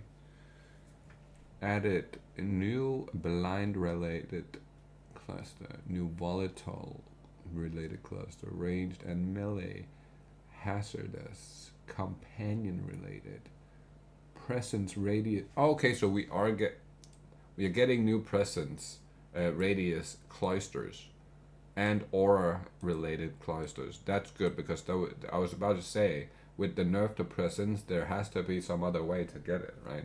And if there's only one stat on the scepter that gives you, and like a couple of uniques that gives you extra presence, that's kind of good. That kind of counteracts the whole thing. Parry related, banner related, bleeding related, thorns related, new quiver related. Okay. I thought there was already some really good ones, but maybe I'm wrong. Added new Crimson Assault Keystone passive to the southeast of the Ranger Hunter's starting location. Crimson Assault causes bleeding you inflict to be aggravated, and base bleeding duration to be 1 second. That's really nice. Added new Trusted Kinship Keystone passive to the southeast of the Ranger Hunter's starting location. Trusted Kinship allows you to have 2 companions of different types. Causes companions to have +1 to each defense for every 2 of that defense you have, and also causes you to have 30% less defense. We'll have to see how that plays out. A cluster is a bundle of something. A cluster is a bundle of something. A cluster is a walk area in. A cluster is also a fucking sea animal. A cluster. I'm sorry. It's my accent that makes it sound like that. Cloister is like a Pokemon, for fuck's sake. Oh my god. It's the evolved version of the little one. The sea, well, whatever the fuck it's called. I can't remember. Following notable passive skills has been removed. You will no longer be able to instill them, but existing ones still function. Break focus, hold focus, lasting concoction. Okay.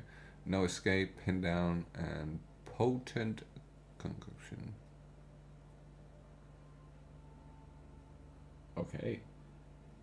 That sounds fair. So they will be worth a fuck ton because they don't exist in the game anymore.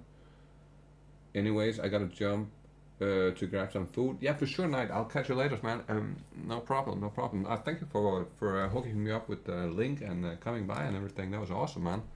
Awesome. Keeping me up to date, as always. 12 jewel sockets have been removed from 12 jewel sockets have been removed from the passive tree. Existing characters with the jewels in these removed sockets can reclaim their jewels to their main inventory using the new reclaim jewel chat command. Okay. The acrobatics keystone now grants 75%. Ouch, that's a nerf. Eldritch battery keystone now has additional properties as double mana cost. Ooh. Okay. Giant's blood, triple attribute requirement of martial weapons. This previously only affected axes, maces, and swords, but was described as weapons.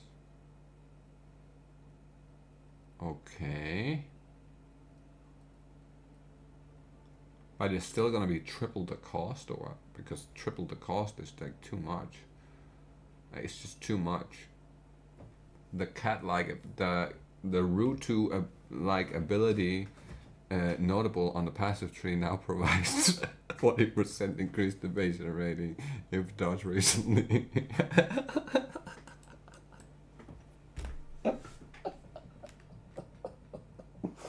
I'm sorry, Rue. I had to. Falcon technique skill now grants 1% increased attack speed per 25 tick.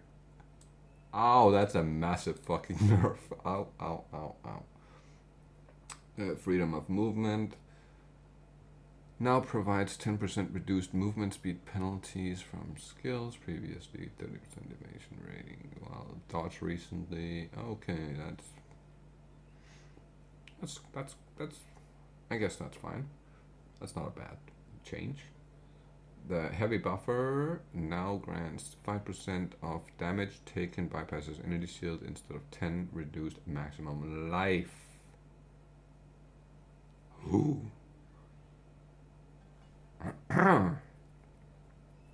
Not bad.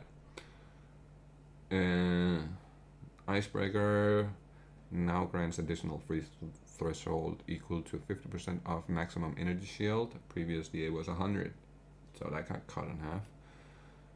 Lovely. Mana blessing no longer has 5% increased maximum mana and now provides 20% increased mana regeneration rate, so that is that. The Master of Fletching now provide 20% increased bonuses gained from equipped quiver. Ow, that's a massive nerf too. The two small passives prior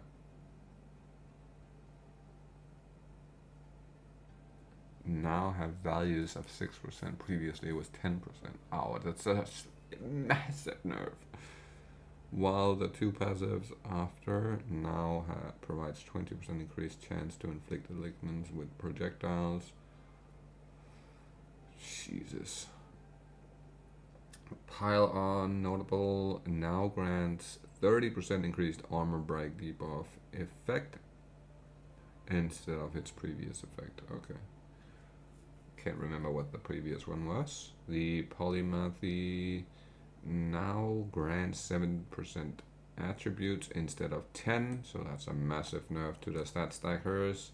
That's gonna be such a problem for people who are using the fucking Giant's Blood, because you need the 10% in order to even use the two-hander, and you can't even do that with that on still because there's so high requirements on certain weapons that you can, that's just not possible. Stupid.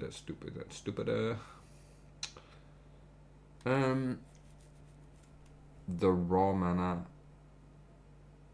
now provides 8% maximum mana instead of 12. Massive nerf to the mana. Spaghettification now grants 13 all attributes instead of 7% increased. Ow. Jesus Christ, there are some people who have with some Astra Mantises that's gonna be super sad about this one. Oh man, I'm so happy I didn't do Astromantises. And then, oh my god, I saw somebody.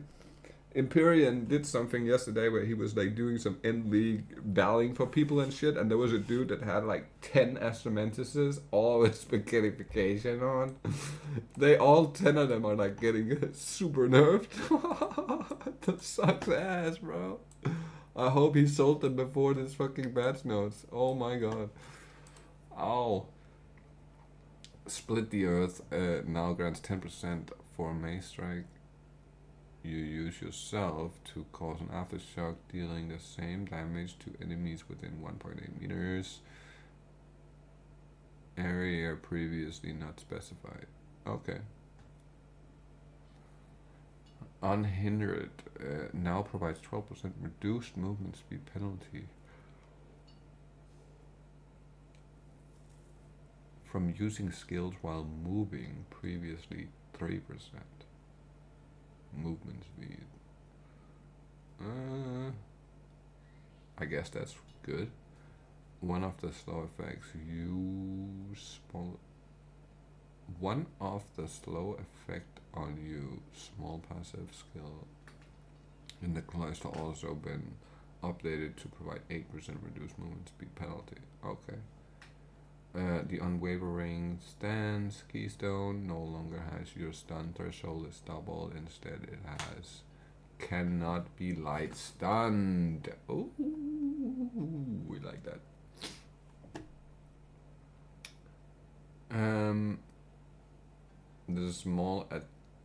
The small attack damage with nearby ally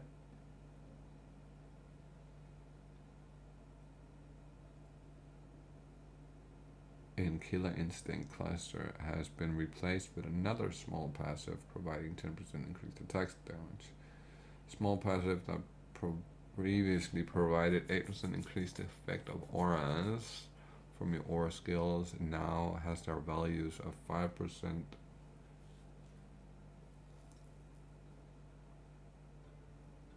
notable passive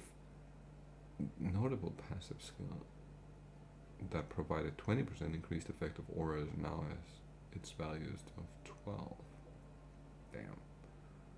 Clarified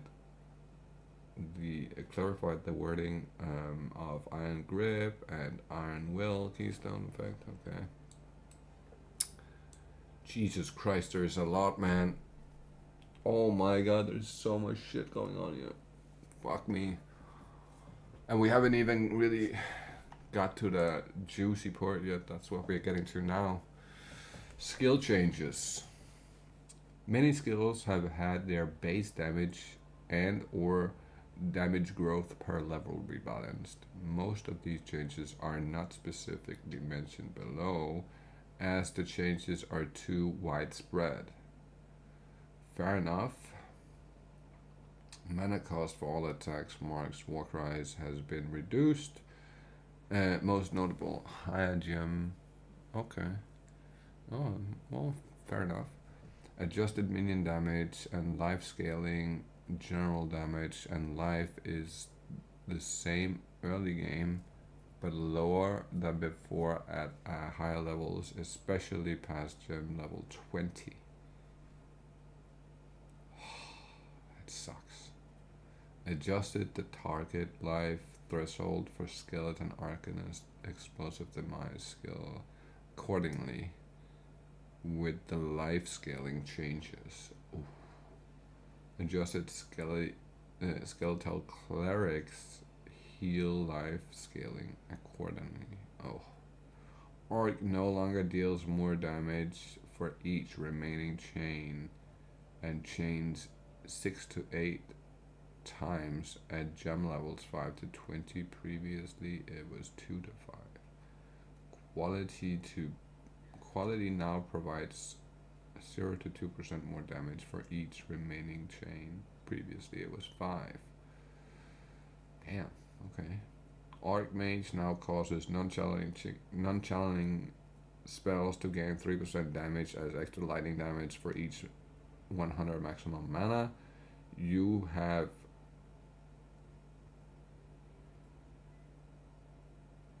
at all gem levels. Shit. Damn. That's okay. That's a fucking nerve, alright. Holy shit. God damn, man. Non-challenging spells now cost additional 6.7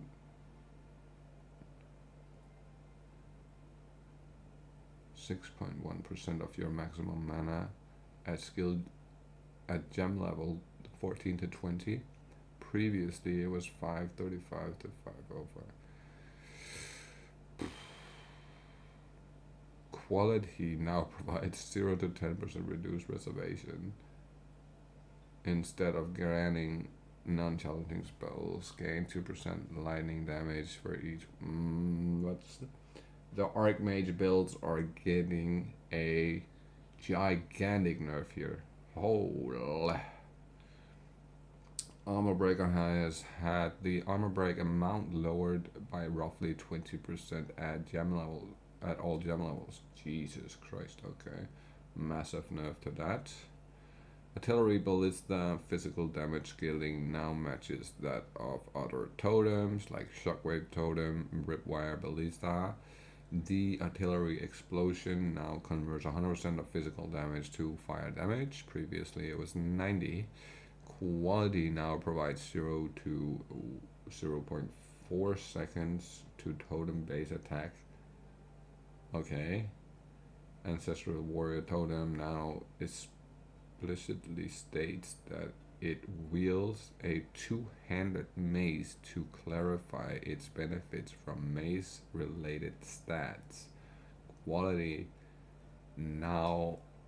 is now plus 0 to 2 seconds to totem duration.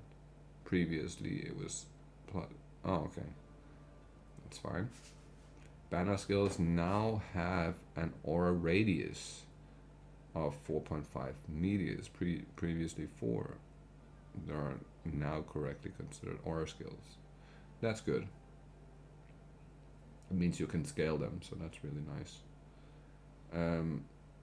Barrage repeats now deals 50% less damage at all. Deals 50% less damage at all gem levels. 560 to 410 off. Repeated skill attack times now is added to this skill cooldown to a maximum of 30 seconds at gem level 5 to 20.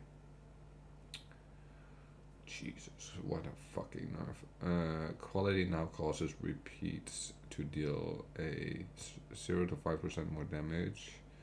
Ouch, a massive nerf again. Barrier Invocation now only builds energy from enemies hit with the energy shield up with 2 energy. What? Now only builds energy from enemies hit to their energy shield rather than all hits to energy shield. Oh my god, okay. Grants 1 energy for each 10 energy shield lost. Jesus Christ, okay. Bleeding Concoction has a 200% more magnitude of bleeding effect. Okay, that's good because that was kind of ass. Blink is now a travel skill. Are we getting more than 1 travel skill since that's gonna be a travel skill? Okay. Bone Blast now has a 40% chance to inflict bleeding. I guess that's fine. Bone Storm Shrapnel has become a journal mechanic called Impale, similar to Impale mechanics from Path of Exile 1. Hits that impale an enemy causes the next attack against that enemy to gain added physical damage equal to 30% of their physical damage dealt by the impaled hit. Fair enough. Bone Storm now impales on hit instead of applying specialized debuffs, and has 200% more impale magnitude. Okay. Cast on minion death now only gains energy when persistent minions are killed. Oh, woo! That's a toughie. No more casting your raging spirits and then gaining energy from that. It's only from killing your arcanists or whatever the fuck you have that's persistent. Jesus, that's dead. Additionally, minions that are created by very under-leveled minion skills. Oh, yes, sir. Related to current area level, now grants less energy when killed. Level 20% in minion skills will incur no penalty in the endgame content. That's a great fucking change, because the whole auto bombing bullshit trash builds that are fucking ruining the game are gone. So that's good. Cast on shock now grants 1 energy per power of enemy you shock when hit from 2. That's cut in half. Is that enough? I'm not sure.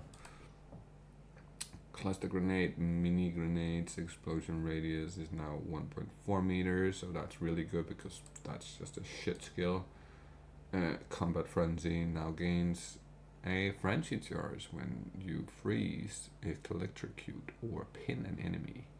No more than once every 5 to 4 seconds at gem level 8 to 20 previously. That's a nerf, okay. Concoction skills now require an unarmed weapon set.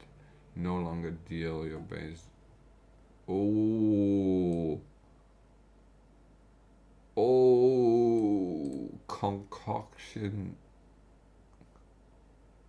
skills now require an unarmed weapon set. They no longer deal your base unarmed damage, instead dealing attack damage specified from the skill, like Mike's.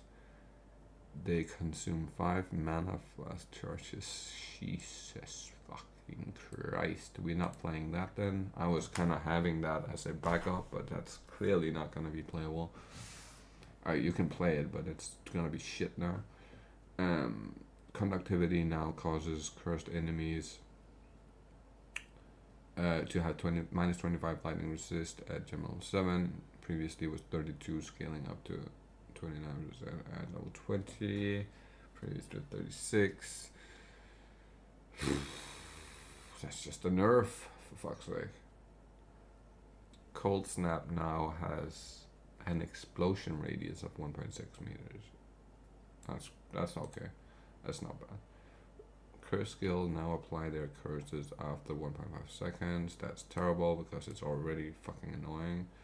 Dark efficacy projectiles now have a critical hit chance of 7. Ouch. And impact radius of 1.2 meters. Quality now provides 0 to 20% chance to inflict withering. Man, what a nerf.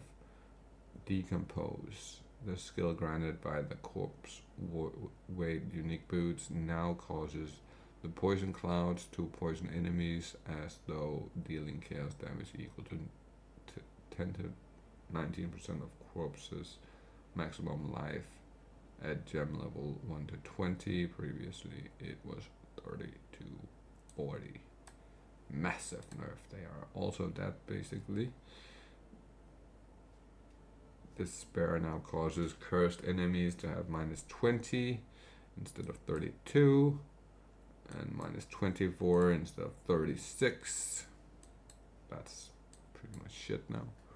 It's not shit, but it's just greatly reduced. Detonate Death now deals physical damage equal to 8 to 10% of corpses maximum life level. Okay. Scaling further past level 20, it also now deals 41 to 61 fire damage at gem level 7. Wow. Okay. Scaling up to 100.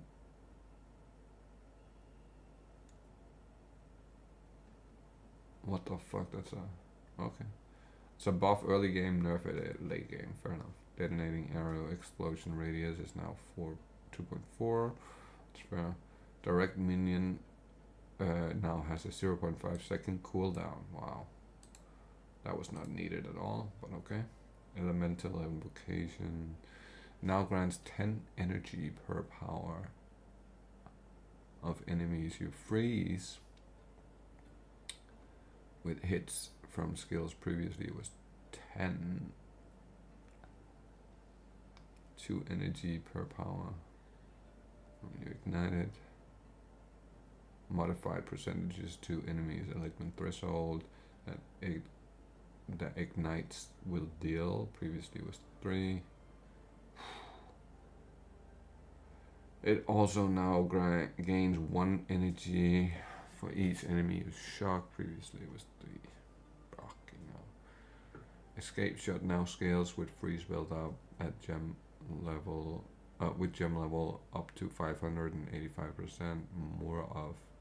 More at gem level 20. Previously it was 300 at all levels. Quality is now 1 to 120% more freeze build up. Okay. Explosive concoction now has 200% more magnitude of ignite inflicted. That's good. Explosive grenade cooldown is 7 seconds. Jesus Christ. Now it's such a bad skill. It's just so bad, and they made it even worse. That's hilarious. Now there's definitely nobody playing that shit. Now has an explosive radius of 2 to 2.4 meters. At gem level. Yeah, okay. Now has a detonation time of 3 seconds. Bro, that is a nerf that was not needed by any means. Eye of Winter now gains 75% damage as damage of the corresponding type when passing over an elemental ground effect. Previously it was 50. The skill also no longer incorrectly states that the projectile applies the passed over ground effect to nearby enemies. Okay. Falling Thunder projectiles now have 50% more damage per power charge consumed. Good, because that was shit. Fireball no longer bypasses Raging Spirit limit. Okay. The secondary fireball projectiles are no longer affected by additional projectiles. This will mostly prevent performance issues with the wild shot's support. I guess that's fine. Fireball now has a maximum downwards tilt angle against closer targets. Okay. Making it harder to hit an enemy with multiple explosions. Damn. Firestorm improved bolts now have a critical strike chance of 7. That's literally cut in half. Jesus. Flame Blast and now has 15-second cooldown. Previously it had none. Ow. And it has 75% more damage per stage. Previously it was 200. That is insane nerf. It has an explosive radius of 0.6 meters per stage. Previously 0.4, and quality now provides 20% more cast speed. Okay. Flame Wall now causes projectiles which pass through the wall to deal 33 to 48 additional. Okay. That's cut in half basically. While the gem level 1 values are unchanged, the more significant reductions has been made past level 20 gems. Okay. Flammability nerfed. Flash grenades now have 500% more stun. That shit. It's so shit. So who the fuck cares? Fragmentation rounds based explosion radius is now 1.8 meters at gem level. That's a decent change. Freezing shards now fires 5 projectiles. Previously it was 7. And now has 100% more chance. Okay. Guess that's fair. Freezing salvo now causes freeze buildup, which up to 107 more at gem level 20. That's good because that was also extremely shit. Frost bomb now has a pulse and explosion radius of 2 to 2.7 meters at gem level. I see. Okay. That was already pretty good though. Frost wall now has a cooldown of 5 seconds. Previously it was 3. That's fair. Frozen locust explosions now deal 69 base of quarterstaff cold damage. Okay.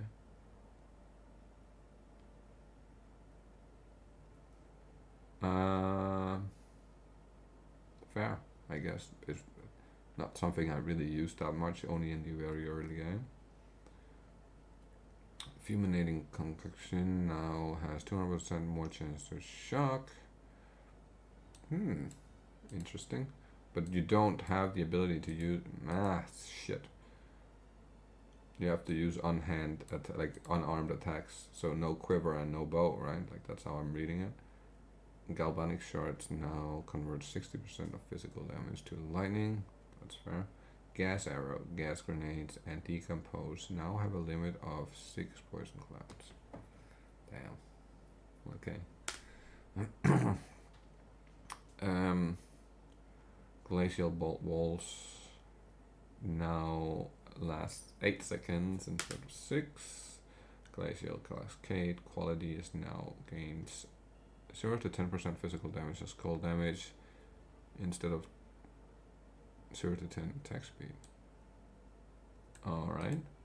Grim Feast can no longer be engraved in the gem cutting menu. Existing Grim Feasts have been disabled. We aim to rework Grim Feast in the future. Ouch. No more Grim Feast, it's just gone. It's just gone. Wow. Okay. Instead of completely removing it, they could have just made it 10% more energy shield instead of fully removing it. Just put it at some point where it's like useless instead of fully removing it until they have the new version. That would have been smarter in my opinion, but that is what it is. Hammer of the Guard no longer has a cooldown. Hammer of the Guard no longer has a cooldown, but it now requires 20 glory to use. Glory is a resource that gets built up by heavy stunning enemies. Oh, that's funny. The amount of glory gained is based on stunning monsters' power. Quality is now 0 to 0.4 to impact radius. Previously, it was 1% cooldown. Bye bye, Hammer of Guards. You're now the Hammer of the Peasants instead of Hammer of Gods. Hand of Tildua now specifies that it triggers socket marks. Oh, okay. This is purely a description change. Okay, I didn't actually know that. That's fair. Herald skills, not even, okay. Herald skills with attack hits now probably state their hits cannot be invaded. This is not a functional change, just a descriptive one. Fair enough. Herald of Ash explosion radius is now 1.2 meters instead of 1. Herald of Ash quality now provides an additional 0 to 5% overkill damage contributes to base ignite damage instead of previously ignite surrounding enemies if overkill damage is at least 0 to 0.2 or 0 to 2% of enemies maximum life benefits. That was actively detrimental. Okay.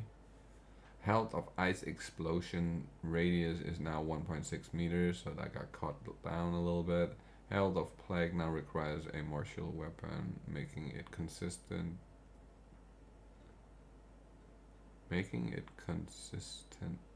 with the weapon restriction of the herald skills. Okay. Health of thunderbolt impact radius is now 1.4 meters. That's fair. Hex blast can now apply detonate curses for which at least 50% of the duration expires. This means it can never explode curses that has an infinite duration. Curse orbs will be visually different. Okay, fair enough. When 50% of their curse duration has been expired, if you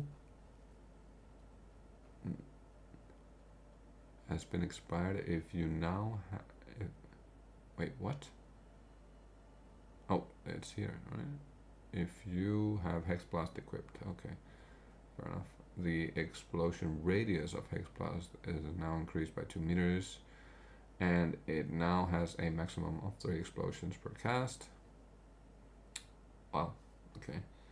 Hyperthermia is nerfed. Ice crystals created by Glacial Bolt and Frost Wall now have lowered life scaling past gem level 20.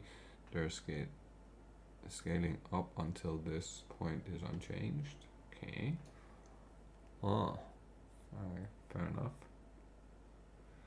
Ice Shard explosion radius is now 1.4 meters. Has a maximum of 16 active shards. Previously it was 12. Okay. And it now has 16 bolts loaded per clip. That's better, but it's still kind of ass. Shards now exist for at least 0.5 seconds, previous to 1 second. Now deals 700% more damage. Previous. Okay, fair enough. If you have multiple travel skills with cooldowns, their cooldowns are now shared. Motherfucker! That sucks. No more leap, slam, and shield charge at the same time. Well, you can have it on, but you'll just not be able to use them right after each other. That's annoying. Improved lightning ball description, clarifying that the ball itself does not hit enemies. Okay.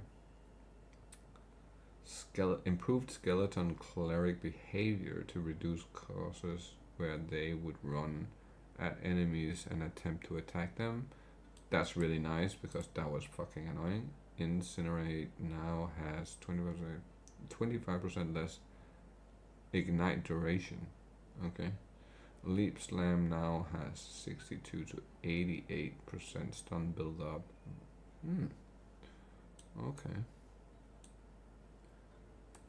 Lightning Conduit now performs a number of extra lightning bolts if it consumes shocks from an enemy. These lightning bolts are distributed among targets in the skills area, but can hit the same target multiple times if few enough targets were hit. Okay. Lightning Bolt now has 200% more chance to shock. Lightning Conduit now has 20% more damage with hit shock. Alright, that's okay, that's crazy. Lightning Rod now disappears after being chained 6 times at all gem levels. Oh, damn. Arrow Arrows now take 1 second to charge up before releasing a lightning burst when chained. Lightning arrows that chain with lightning rod now causes the pulse to happen instantly instead of needing to charge up. Okay. Lightning wrap no longer creates shock ground if targeting a lightning bolt projectile. Okay. Magma spray from the magma barrier skill now deals 60. Damn. Okay. Per armor shield on shield at all levels. Damn. It has damage effective to 130 to 400. Okay. Magnetic salvo now deals 100 to 140% of attack damage with impact at gem levels 13 to 20. Okay. And 155 to 218 of attack damage with explosions at gem level 13 to 20. It now fires up to 8 missiles at all gem levels. Okay. Quality now provides 0 to 4 missiles instead of 20% more projectile damage. Fair enough. Mana Tempest quality now grants additional damage screen by gained as lightning damage instead of causing its effect to linger after you exited the Tempest, which did not actually function. That's true. That was kind of a waste of. I didn't know that. I used it and then figured it out later that it didn't actually work. So that was kind of messed up.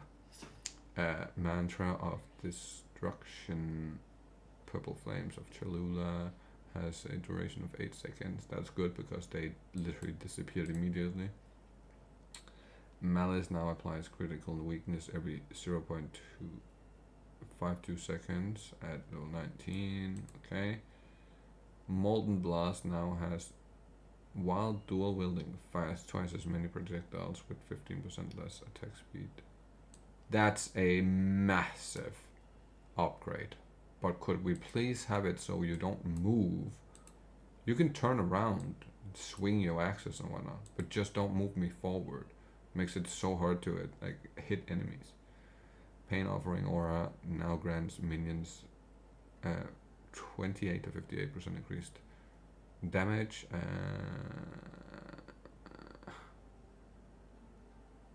More damage. Aura now grants minions 22 to 58 increased attack speed and cast speed.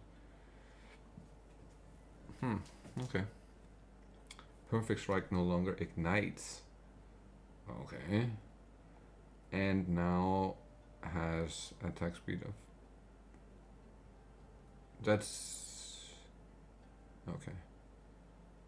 Quality now provides 0 to 20% more ignite chance.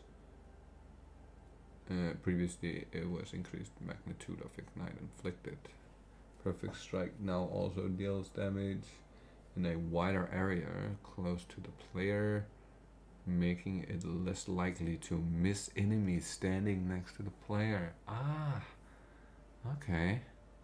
Permafrost bolts now scale freezing build out with gem levels up to 186%. Now more at gem level 20. Previously it was 80. It's fair enough.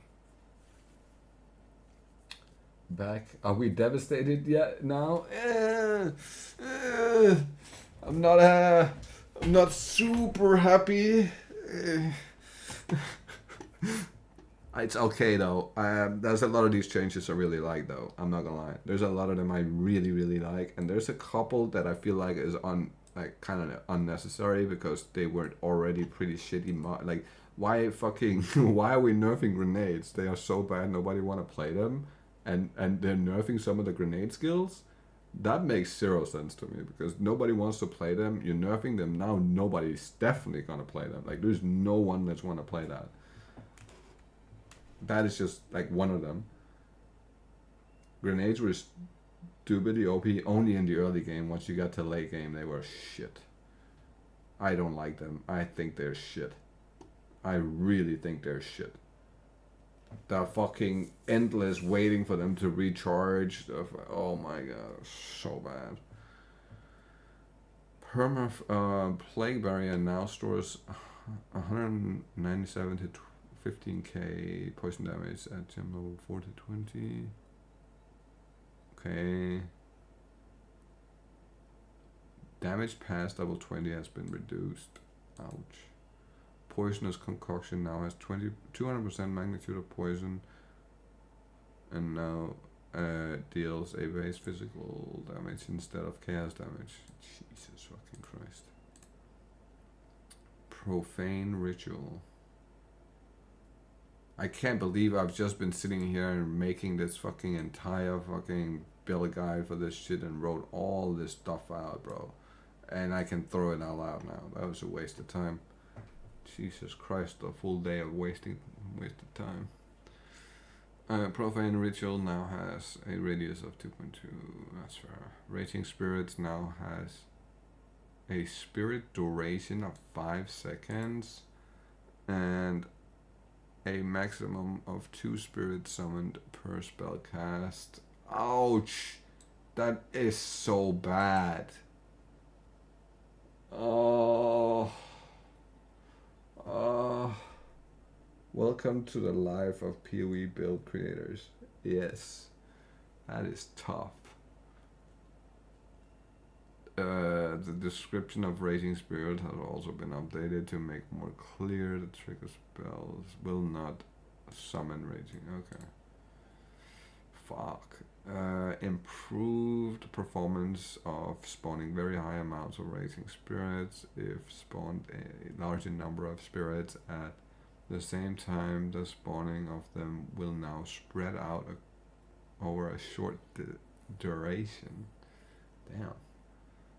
Rain of Arrows landing frequency is now affected by projectile speed modifiers, meaning, for example, that increased projectile speed causes the same number of arrows to land at a short. Okay. Reaper's Invocation now grants 15 energy per power of enemies you kill with a melee attack. I guess that's fair.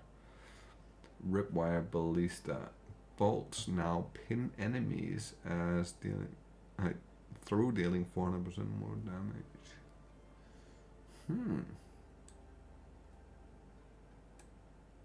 Okay. Rerolling Slam now has a 1 second to total attack time, previously 1.5. That's really good. And the mana cost has been adjusted accordingly. Great. Sacrifice now has minion revive 66% more slowly. At gem level 14, previously was okay. Scaling to 60% more slowly at gem level 20. Damn. That's crazy. Seismic Cry no longer has Warcry speed.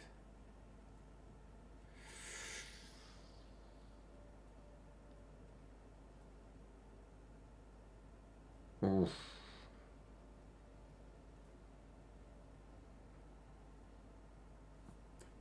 New league comes out, all their work now gets invalidated immediately. Yes, that's true. I'll just have to rename all the fucking videos and call them all nerfed, because there's not a single one of my builds that survives this, sadly. I don't have one build that survives this. Yeah, that's not true. I have one build, but it's not my build.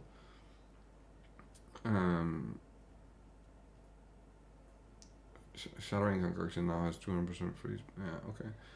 Shattering Palm Explosions now have additional random delay. The shards of ice now cannot be applied to targets if Shattering Palm damaging strike broke and existing ice shards on them. Okay.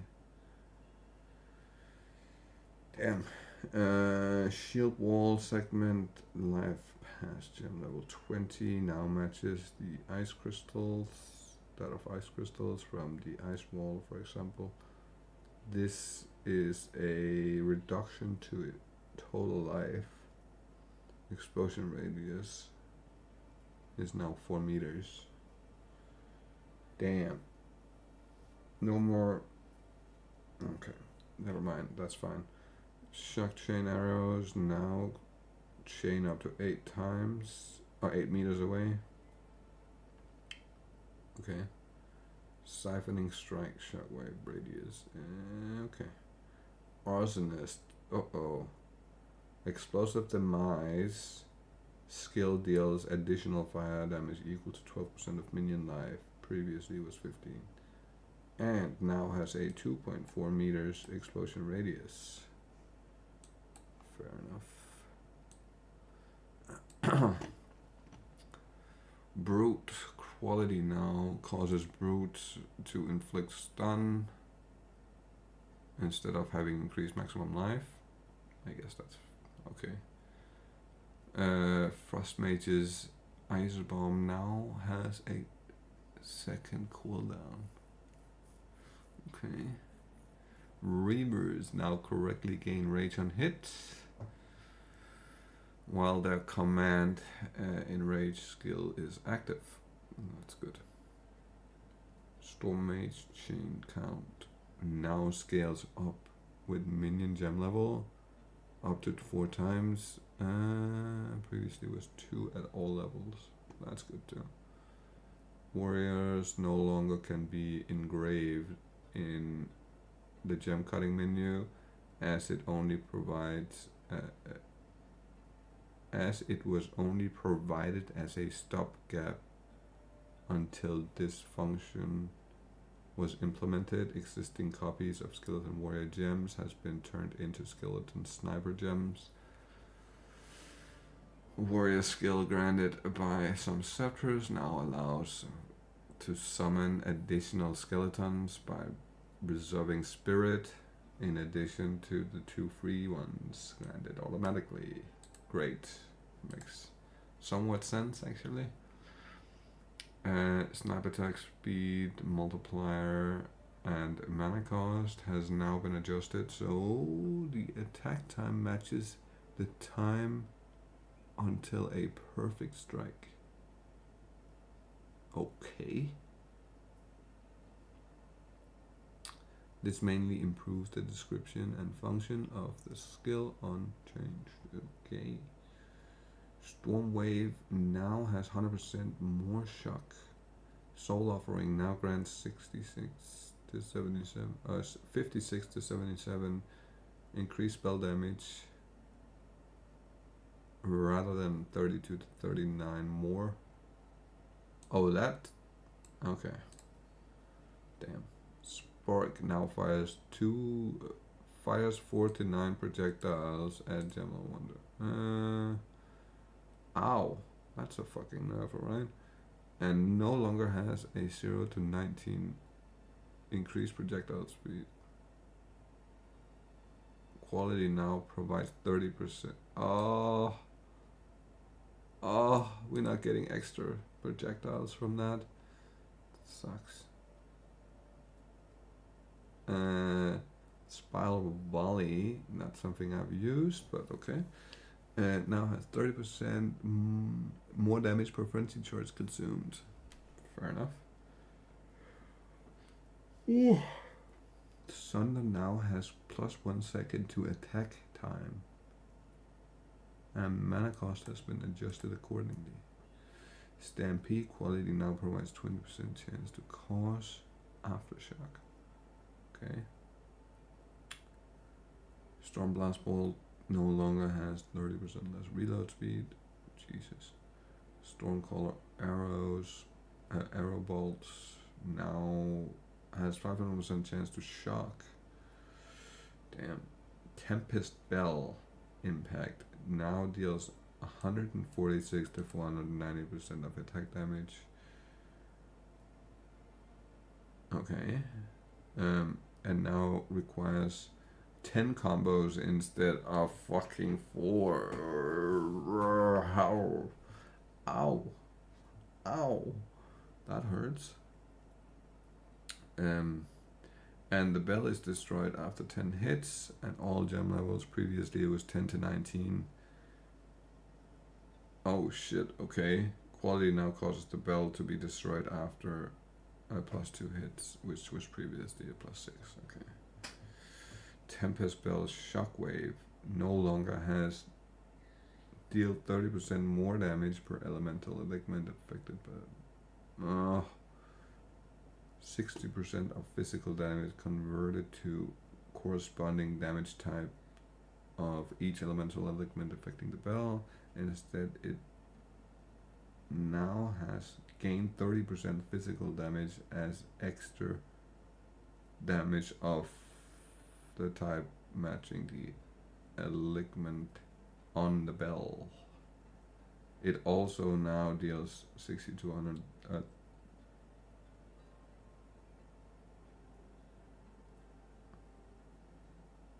Yikes! It also deals 60 to 132 of attack damage, and previously it was 96 to 200. That's crazy. Okay, like a cut in half, basically, almost.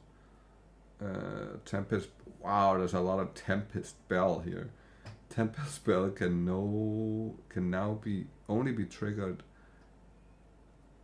Tempest Bell can now only trigger a shockwave every 250 milliseconds. Damn. Okay, this value is a strict limit, not a cooldown. As such, cannot be modified by cooldown recovery.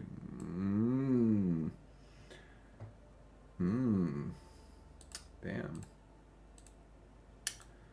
Tempest Bell's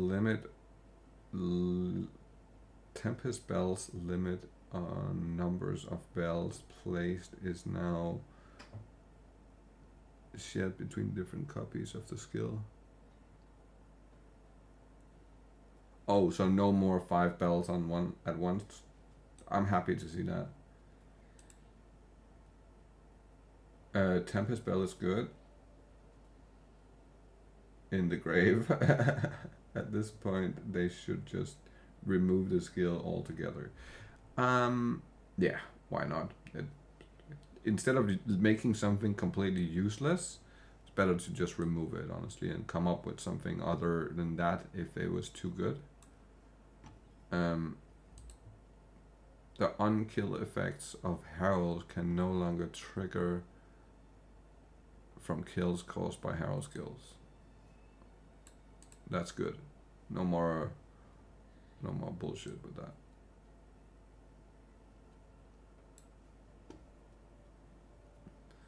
Tornado Shot's splitting effect now also applies to throw spears. Okay. Toxic Grove now requires more stored poison to reach its maximum radius and damage, and more stored poison to expire faster. Fusilade duration time is now 15 seconds. Stored poison adds up to 1.5 meters of base explosion radius. Now fires 6 arrows. Quality now provides fire 2 arrows. I see. It now has a limit of 6. Damn. Unearth a bone construct duration is now 15 seconds. That's awesome. They were so fucking annoying. You had to throw them out all the time. They could buff that to 20 seconds. It wouldn't actually change much. Quality now provides 0.5%. Oh, okay. So we can get it to 20 with the, that's fair. Vaulting Impact now has 54 to 88% more stun build up at gem level 30 to 20. That's not something I use, but okay. Vine Arrow now has a limit of 1 planned. Okay. But can be increased with the to 2 with the overabundant support. The vine now has a planned duration of 8 seconds. Previously it was 6. Fair enough. Volcanic fissure now has a limit of 8 concurring fissures on the ground, and the aftershock no longer erupts. Wow. That was because people were fucking up the servers with this shit. They were actually fucking the servers. Volcanic grenade cooldown is 6 seconds. It's already shit. Now has an explosive radius of 2 to 2.4 meters at gem level 1 to 20. Now has a detonation time of 2.5 seconds. Golly, that's double up. Wave of Frost now has 390 to 585 more freeze build up. Okay. Wind Dancer now grants 10% evasion rating per stage. Damn. And gains a stage every Damn.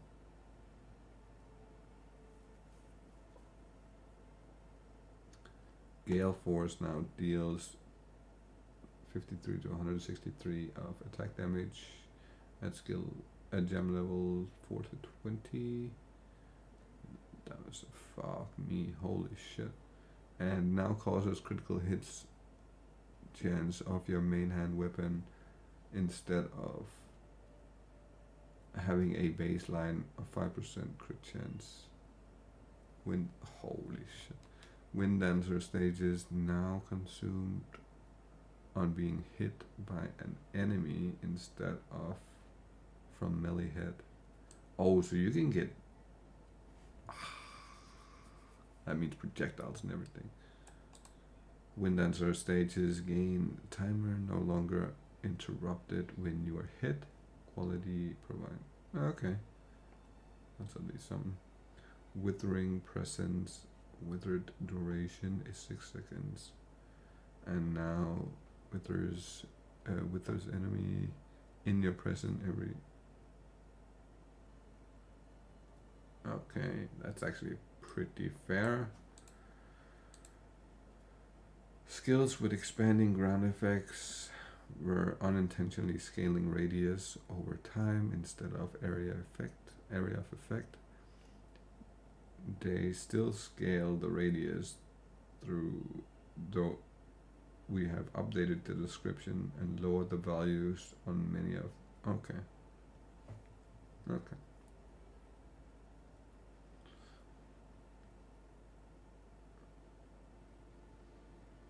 The Poison Cloud on Gas Arrow, Gas Grenade and Decompose now gain 20% more radius per second, up to a maximum of 80.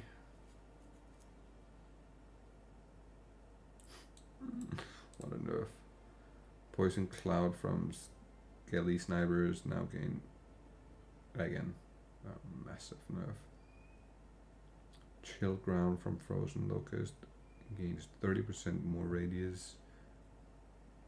Jesus fucking Christ, they are all just nerfs. There's nearly no buffs.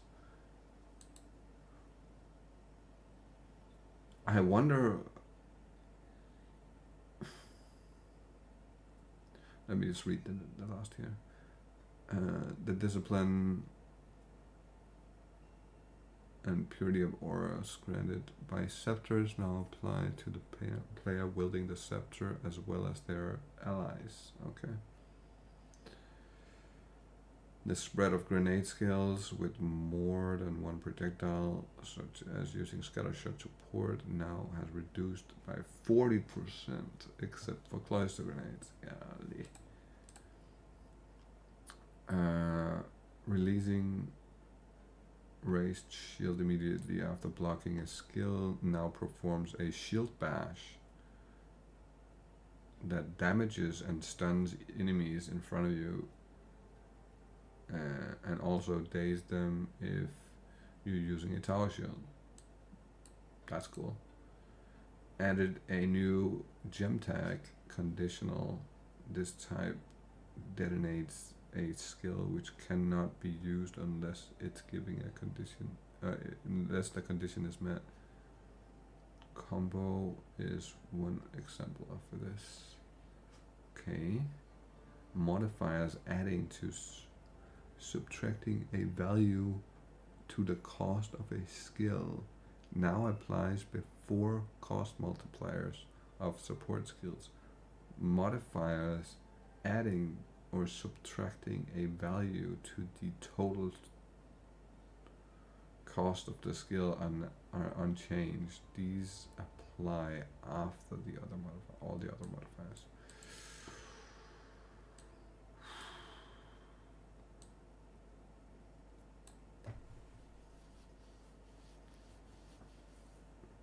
I don't like the fact that they are so hell-bent on shields.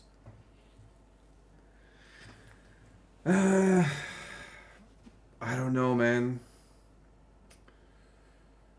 I don't like the fact that we are nerfing everything like this, unless they have nerfed some of the monsters in the game, because there are certain monsters in the game, if they're not nerfing those monsters, like the big bird jumpy fellers on Act 2, if they're not nerfing like the stun damage output from those guys, it's nearly gonna be impossible to kill them. Monsters are still playing PoE 1 bosses were nerfed. See, that's the issue. That's the fucking issue, man.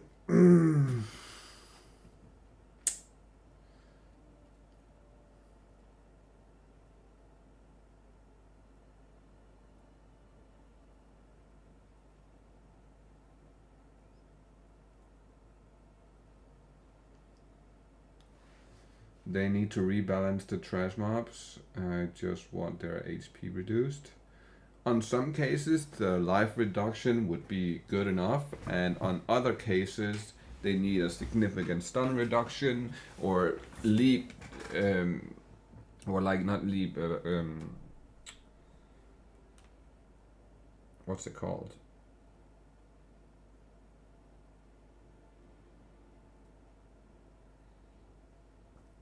They need their attacks to be nerfed in a way where they can't spam them, because it's too much if you have a bunch of them and they can spam that shit. It's too much. I can deal with them lobbing shit, but 300% pack size, fighting through them is such a chore. Yeah, I agree. There's too many nerfs and not enough buffs, because there's so many skills that are underutilized because they're simply just shit. Basically all of our area clears were nerfed. Yes. There's not a single one of those that's left except for one. I see one at the moment, and that's it. I basically see one build I can play at the moment. And now I have to not play any new stuff. I have to play an old build.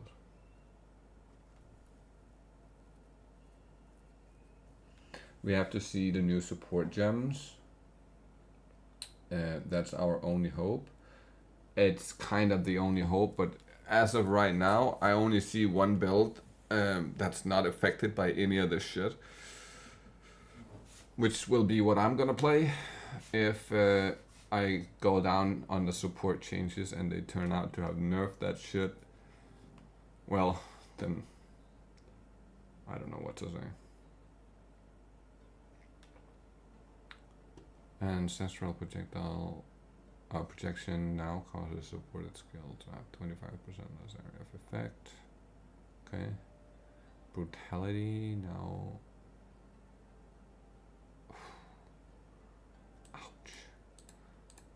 It has deals 25% more physical damage instead of 35. Burning Inscription now has 110 multiply cost instead of 100.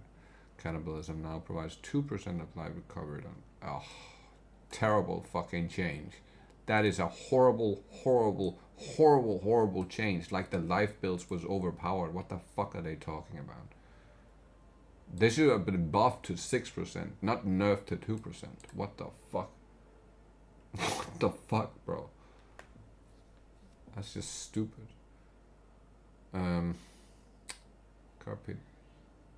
Capitator now has 130. Jesus Christ. Close combat and now has 120 cost multiplier. Okay. Considerate casting now has 115. Oh. Controlled destruction and extraction support now correctly are not socketable into skills which has secondary damaging hits, but no spell damage hit. Okay, these supports were never scaling damage of these skills, but were and just incorrectly socketable. Right, there's multiple things that can get you were able to put them in stuff, but they did zero. They did nothing. It's just confusing new people. It's just making it harder to understand. Increased multiplier, culmination now causes supported skills to deal 3% damage per combo. And lose combo if you have not generated a combo in the last 4 seconds. Okay, fair enough. Exploit weakness now causes supported skills to consume enemy's broken armor to deal 40% more damage. Okay. Feeding Frenzy and Meat Shield no longer support Feeding Frenzy and Meat Shield no longer support minions which are undamageable. That makes so much sense. Why the fuck would you ever do that? Fist of War has a cost multiplier. Okay. Hourglass causes supported skill to deal more damage. 30% more damage instead of 40. Okay. Impact Shockwave now causes supported skill to cause an aftershock. Ah, damn it.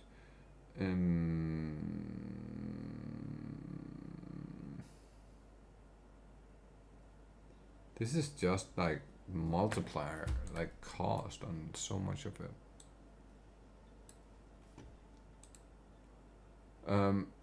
Impedious now has 115 instead of 100. Lockdown now has 100 instead of 120. Magnified Effect has 130 instead of 120. And causes supported skills to have 30% more area of effect instead of 40. It's just a fucking nerf. Mana Flare now has a flare radius of 2 meters instead of 1.6 and now consumes 25% of current mana to deal much more fire damage. Alright, Meteor support now grants minions from supported skill to take 35% less damage instead of granting them 50% more maximum life. I like that. That's actually a good change in my opinion. Mobility support has now 25% less movement speed penalty instead of previously it was 30, but we're getting more of that on the tree, so that's fine. Neural Overload now has a cost multiplier. Overcharge supports nah. Potential. Wait.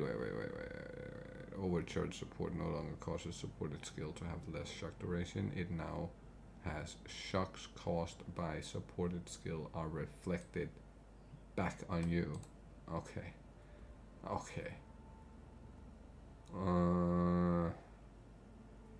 I'll be right, but give me 1 second. I'll be right back because I gotta go pee real quick.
Alrighty. I had put some food over too because I got fucking hungry as hell. Reading all this made me hungry. I'm not gonna lie. It's too much pain, man. I gotta eat something to feel happy now. Oh shit. Fist of War now has a cost multiplier of 150. We already read that, and that's where we got to, yeah. Lockdown now has a cost multiplier of 100, so that's a bit of a, okay. Magnified effect has a, I already read that one. Wait a second, where are we at? Overcharge support, I already read that. Potential now causes supported skills to have 40% increased, a 40% more chance to critical hit when consume a power charge. Okay, fair enough. Scattershot now has supported skills deal 35. Ooh, that's just the nerf across the entire block of any fucking thing that uses that. Okay. Shock Siphon can no longer be engraved in the gem cutting menu. Existing copies of this gem will still function. Okay. Spell Echo support can no longer support trigger skills. That's good. That is good. No more spammy of the comets and ice walls. Spiral Volley now fires directly forward with the first arrow instead of the final arrow. Okay. Don't know if that would really change much, but I guess that's fine. Strip Away now causes exposure to be applied by supported skills, have 20% increased effect. Okay. Unbreakable now has different stun threshold multiplier values for incoming light stuns as opposed to incoming heavy stuns. I think I like that better actually. Window of Opportunity now causes supported skill to deal 35% more damage when released with the perfect timing. Previously it was 50. Damn. And 35% shorter timing window. Okay. I guess that's okay actually. Withering Touch now has a chance to apply Withering based on the amount of chaos damage dealt by hit from always applying a single stack, and allows the chance to roll over beyond 100% of potentially applied multiple stacks with large hits. Okay. Okay. Unique item changes. Holy shit. Against the Darkness Jewel now has a medium radius, previously large. This change does not affect existing items modifiers that causes notables. Wait.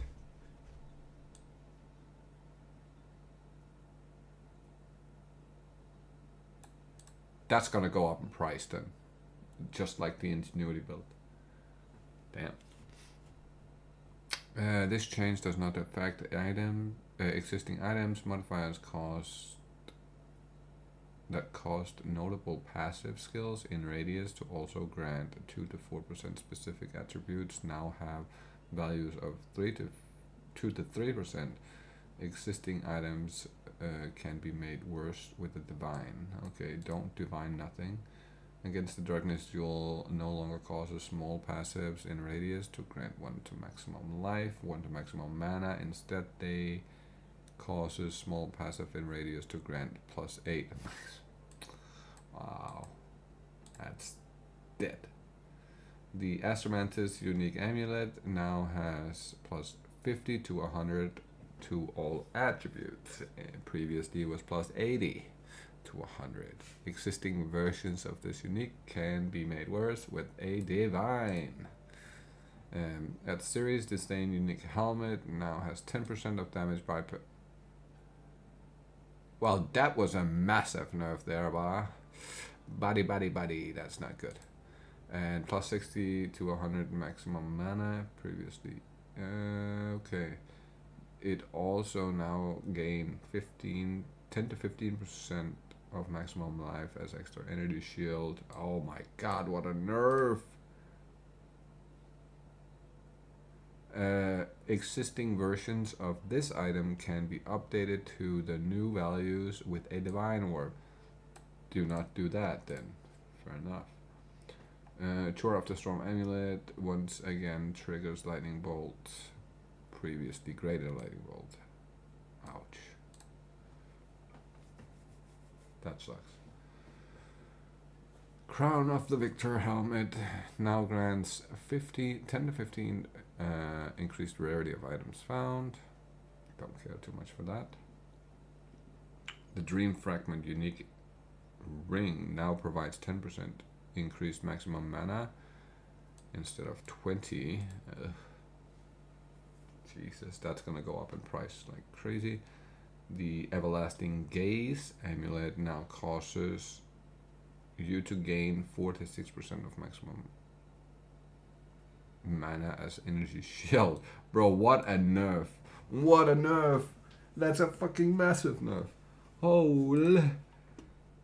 40 to 60% mana regen, plus 40 to 60 mana. Existing versions of this unique can be updated to new values using a divine. The Eye of Cholula unique amulet no longer provides 2500 stun threshold. It provides cannot be light stunned. Okay. The Fireflower unique grants 10 to 15% increased rarity. Okay, never mind.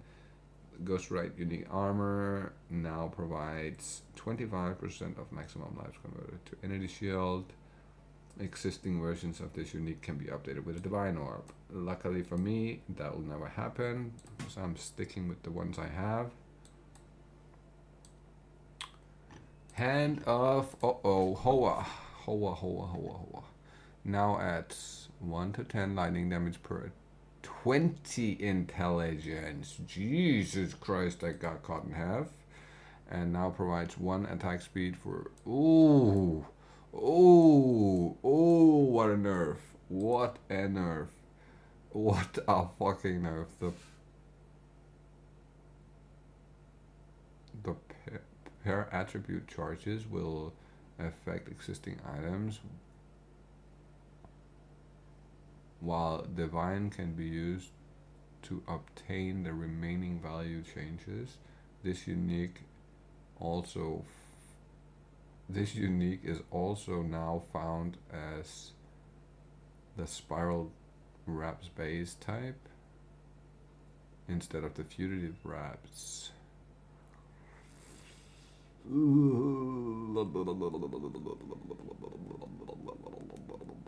This change does not affect existing items. Hopefully it doesn't change nothing to the ones you have. Oh, let's see. Ingenuity no longer has a 40 to 80% increased bonuses gained from equipped rings. Instead, it now has a 20 to 30% bonuses from equipped rings. 20 to 30% increased bonuses gained from equipped rings. It also has a plus 1 to 2 charm slots. Minus 20 to 20 increased charms gained. Oh my god, okay, there's a lot of changes here. And minus 10 to 10 reduced charms used. Existing versions of this is unaffected by these changes. Beautiful. The Last Flame unique relic now has damage taken cannot be absorbed. Absorption effect includes guard, Encased in jade. Sorcery word.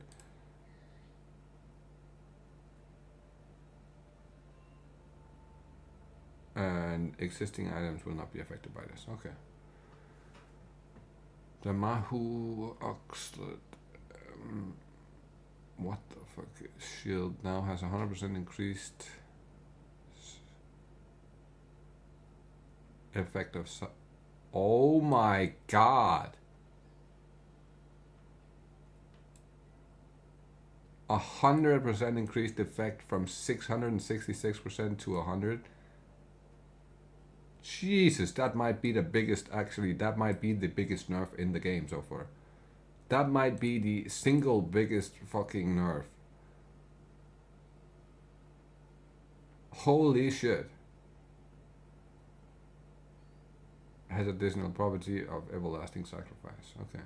Melting Maelstrom, unique flask, no longer has the property recover all mana when used. This change does not affect existing versions. That's gonna jump up in value. The Invictus body armor now grants 3 random modifiers, previously 2. Okay. The following random modifiers can no longer be rolled. 10% increased rarity per second. Oh, man. Oh, no more life either. No more mana. No more attributes. Oh, fuck my life. The following random modifiers has been adjusted. Spirit, 6 to 10 spirit per socket. Oh, that's a massive nerf.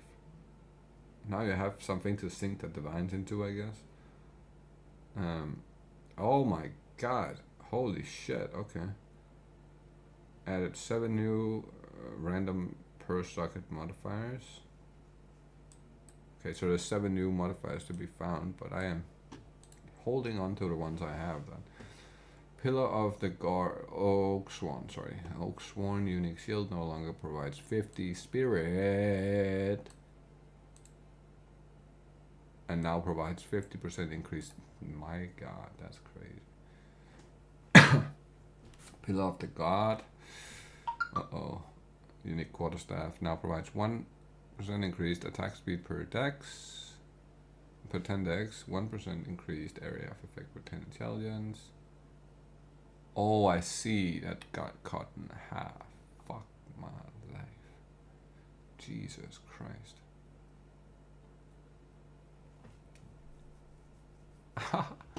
Well, that got cut down significantly. Queen of the Forest unique body armor now grants 1% movement speed per 800 evasion.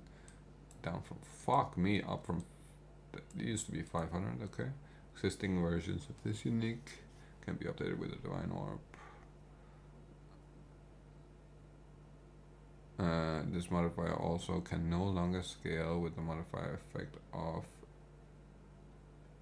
modifier effects such as corruption. This does not apply to existing versions. Okay. Sandstorm now causes enemies in your presence to gain critical weakness once per second for 15 seconds. Previously 1 second. Existing. Okay. Temporalis body armor. Ooh. Now causes skills to have -2 to -1 second to cooldown. Previously. Oh, that's gonna go up in price like crazy. What the fuck? The 4s are gonna go insane. They're gonna be worth multiple mirrors too. Trench Trample unique maze now grants 1 to 2.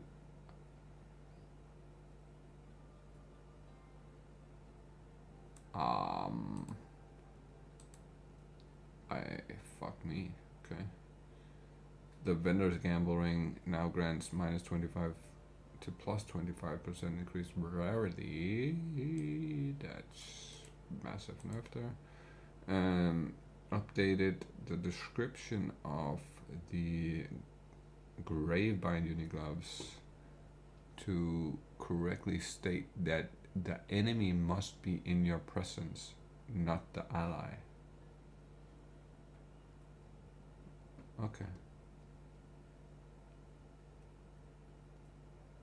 updated the text of the Soul Core imps, Solus imps unique helmet, and the Gemling Legionnaire gem studded ascendancy to reflect the fact that they stack with each other. This is not a functional change. Okay. Corrupted, connected the wording on Black Scythe training. Timeless jewel keystone. So 10%, previously 10 to 20%. Existing items will, okay.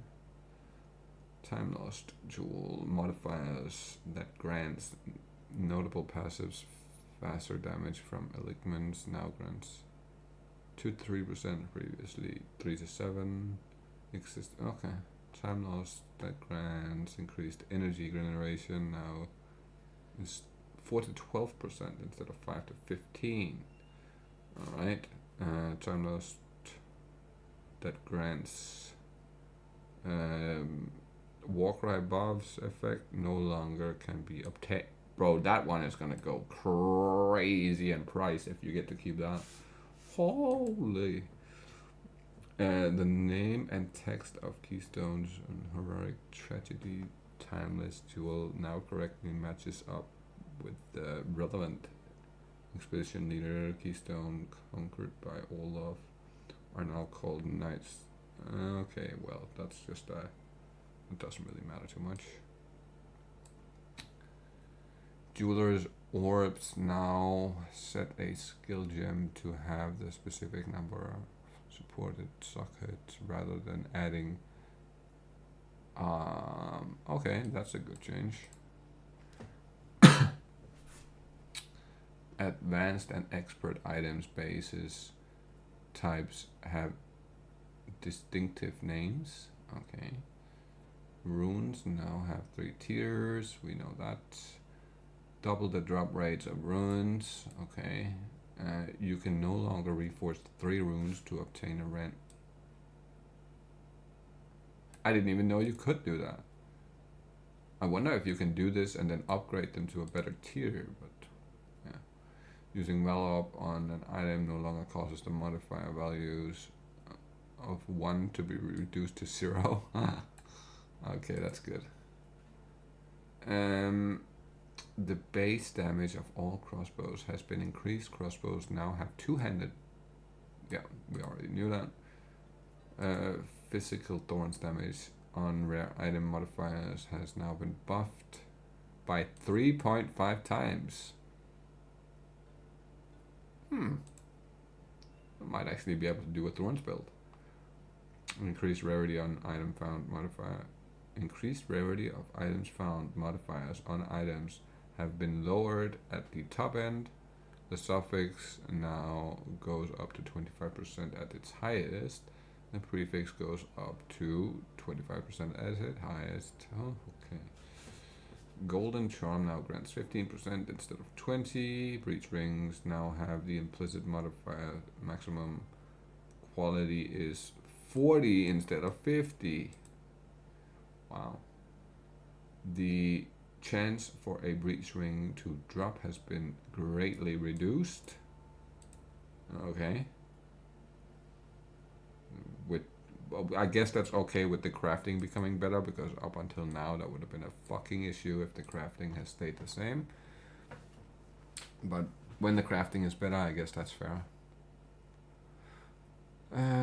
Notable passive skills in the starting areas of each class no longer have instilled or can be found on unique items like Megalomania. Okay. This does not fix existing items where instilled notables in the Sorcerer's Witch starting area could display incorrectly on item due to the notable being different on which compared to Sorceress. Okay.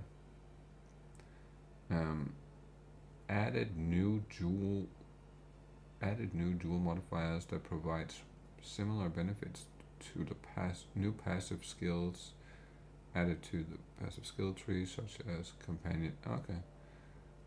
Jewel and time loss jewel modifiers that provide stats scarcely located on the passive tree, such as blind effect or damage taken recouped as life, have been adjusted. Generally speaking, the minimum range stayed the same, but the maximum value provided is lower than before.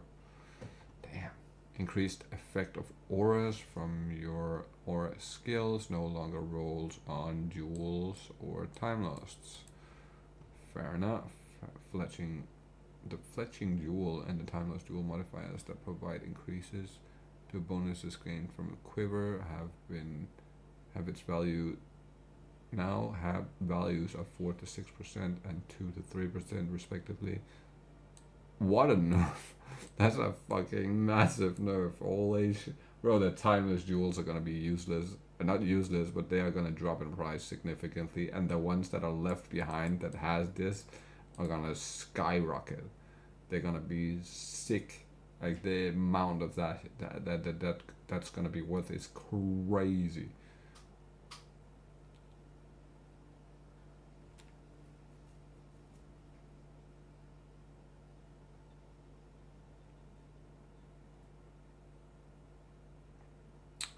The soul core of Pattern now has 5% increased quantity of gold dropped by enemies. Corruption modifiers on jewels now provide 5 to 10 of a specific attribute. Okay. Corrupted modifiers on helmet and rings now provides 1 to 2% life regenerated per second, no longer raw. It has been replaced with a new corruption modifiers. Okay. Scepters can now roll up to 4 level. Nice. I have a level 4, so I'm happy with that because then it's perfect technically. Scepters can now only roll up to 80% increased area presence. Oh wait. Scepters can now only roll up to 80% increased presence area of effect. Holy shit. Okay, that's good. Amulet modifiers can provide 5 to 6%, 7 to 8%, or 9 to 10% increased maximum mana. Now has its values at. Oh, damn, okay. Belts, gloves, and boots can now only roll up to 105 to. Oh shit, okay. I don't know what it was before. Helmets can now roll up to 125. Okay. Okay. They are going hard on mana, eh? Energy shield and mana are getting some significantly nerfs. The debuffs you inflict have 20 to 30% magnitude of slows. Corrupted modifiers on gloves no longer roll. Okay.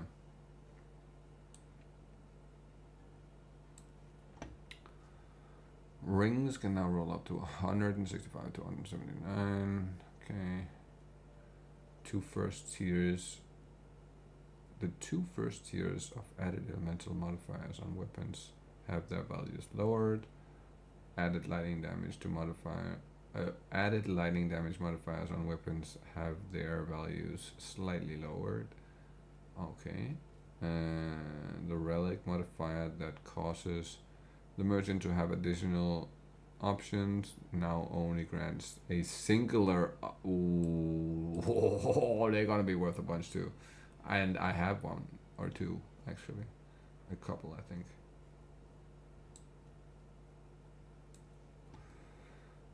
Monster changes.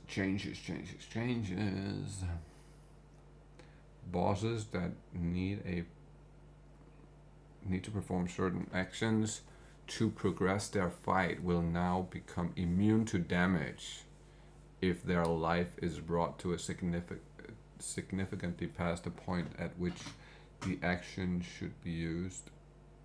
This should have no noticeable effect for most players, but will prevent cases where bosses could get semi-permanently crowd controlled and prevent the fight from progressing. Guess that's good. Armor on all monsters has been reduced by 30%. So that's good because that's all monsters, white mobs, and bosses and everything. Soul Eater on monsters now grants 1% skill speed. 1%.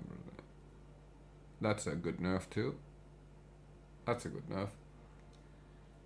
The life of the following pinnacle bosses has been adjusted. All of the origin of the fall just. We are the one, King of the Mist, the Arbiter of Ash, at difficulty 0. They are now roughly half the maximum life than before, scaling up with the number of scaling up by unchanged. Wait, scaling back up to be unchanged by difficulty 4. Life of the Trial Master and Sekirath of the. They were already so easy. Okay. The life of the Trial Master and Sekirath, the temporal, have been reduced. Following bosses no longer have armor penetration. Olaf, Chest, King of the Mist, and Arbiter of Ash. Lowered the damage conversion to other elements from some skills used by the Arbiter of Ash. Olaf. The Arbiter of Ash now has a tapering less damage taken buff for the correct amount of time. Okay. Not sure what the. Okay. Arbiter of Ash now deals increased damage with a select few abilities. Sources of the Skies now deals increased damage on vomit abilities. Okay. The Chimera now deals increased damage with their Leap Slam. Lovely, that's awesome. Not at all. The Trimaster now deals increased damage with his Channel Blood Slam. Okay. Raphi of the Frozen Spring now deals increased damage with their multi-slam skill. And the Gorillas now deal reduced damage with their leap slams. Okay. Mighty Silver Fist dodge roll now deals reduced damage. Fuck, man. That's the third time they reduced the damage on that thing, and it's still just crazy one-shotting you. Olaf now deals increased damage with his dash skill. Okay. Ashar, the Sand Mother, now deals less damage with their poison spray. Okay. Wrathbreaker now has a resistance to cold and a vulnerability to fire. Okay. I guess that's fair. Lowered the damage of it that hates Chaos Quicksand skill. Okay, not sure what that is. Count Journor's 180 degrees swipe. Attack can no longer be blocked. Jesus. Monsters have higher light stun damage scaling with level. In the very early parts of the campaign, there is no change. Scaling to around twice as much light stun at the end game. Bro, get the stuns out of here. Double the stuns. I am fucking sad to hear that. That sucks. Fuck me, that sucks. It's so bad. I hate that thing. Lower the maximum number of monsters that can be alive at once in a rich. Thank fuck for that. Fucking hell, that was unbearable. Like, unfreaking bearable. Electrocute now builds up roughly 44% slower on non-players. Pin now builds up roughly. Oh. Oh. Not good. So pin might not be the way to go. Magic enemies are now primed for stun when they have at least 50% stun build, heavy stun build up. Rares at 60, uniques at 70. Whew.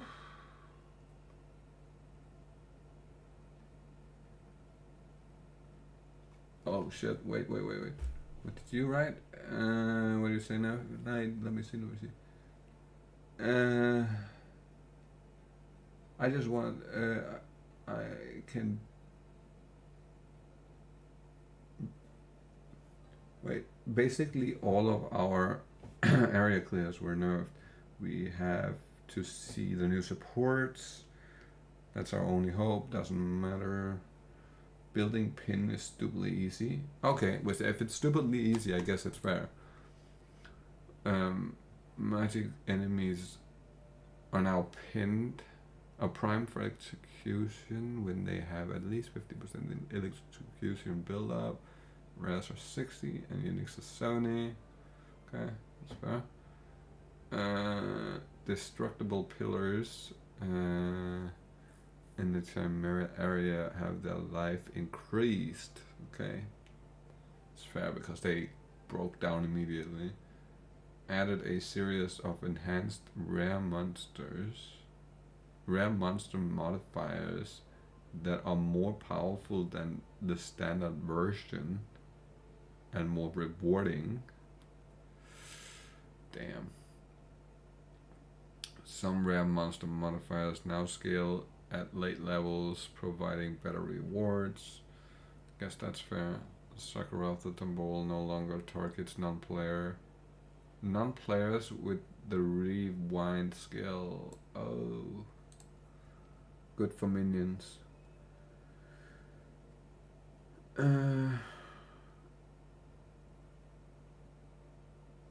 The Trent Fugal Reaver ritual monster now correctly deals damage, and their damage and behavior has been adjusted. Guess that's fair. The bloated miller now the bloated miller's charge now pushes players sideways instead of carrying them along. Hey, that's nice. Bloated miller's shield charge now can no longer be blocked. That's fair. The lethal rare monsters now grants monsters an additional modifier instead of 2. I guess that's fair. Rare monster minions have been made stronger defensively and now scale far more appropriately in a party play. Fuck. They're already super strong. That sucks. The powerful minions modifier has been reduced in power to compensate for the above. Okay. So they're less strong. They do less DPS, but they're more tanky. I guess that's okay. But they're not fixing the real problem here, though. The minion spawn radius needs to get cut down to a normal radius. It can't be that you have a dude that spawns the minions over here, and you're on the opposite side of the map, like fucking 2 kilometers away, and it's still spawning him. They're still reviving the fucking minions on the other side of the map. Like, I can't accept that. It's so fucked up. It's so fucked. The guaranteed magic monsters near the exit of the dreadnought no longer respawn. No, my favorite fucking grind spot is gone.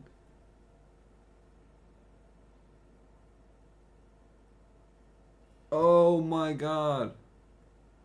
That's over. No more going here to power level. That sucks. Wow, that sucks. Various fungal themed monsters have now have resistance to cold and vulnerability to fire. Slightly reduce the damage dealt by a number of projectiles fired from Balak, the Sky Seer. Feathers. Okay. Okay. Iron Enforcers no longer use their tentacles to grab skill.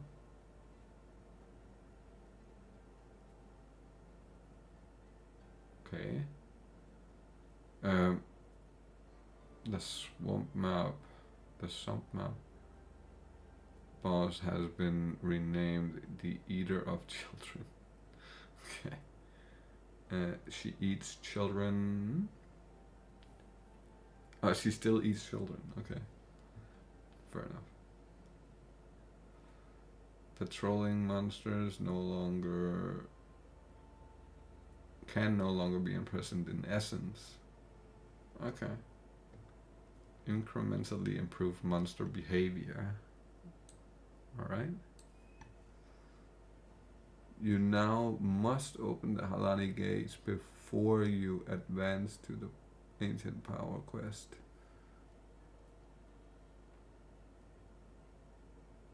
Of being able to travel to the trial. Okay. I guess that's fair. The earning the passage quest now ends on entering the Akura caravan in Act 2 rather than after speaking. Okay. Fair enough. Not really anything big there. Added the ability to spectate party members. Cool. That's cool. It works in Singular Lacrum. You're kind of spectating your party members, but that's the only place where it actually allows you to do that. Added the ability to pan the minimap overlay using a controller. Good shit. Hovering over an instance of the present. Hovering over an instance of the present keyword will now show an indicator around the character to visualize your presence radius. That's really good. Hovering over a skill on your skill bar now displays the short description of the skill behavior, which with a button to prompt and open the skill information panel. That's gonna help new people. The instilling menu no longer can be closed if you have an item placed within it. Fair enough. The ritual rewards menu now pauses the game. Thank fuck. I have literally died multiple times from this. Item filter, gem level filtering now applies to uncut gems. Lovely. When leveling up gems, charges are now highlighted more obviously. Good. Improve the... Oh, give me a moment. Give me a moment.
shit.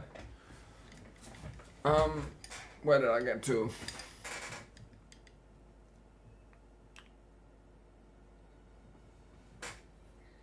Leveling gems now more. Yeah, I read that. Readability of text icons under monster life bars. That's good. Made a number of improvements to stats displayed on character panel and information panel. For example, the character panel now displays your modifier of energy shield resource LA, element threshold, and skill panels now show more detailed element and hit chance info. Okay.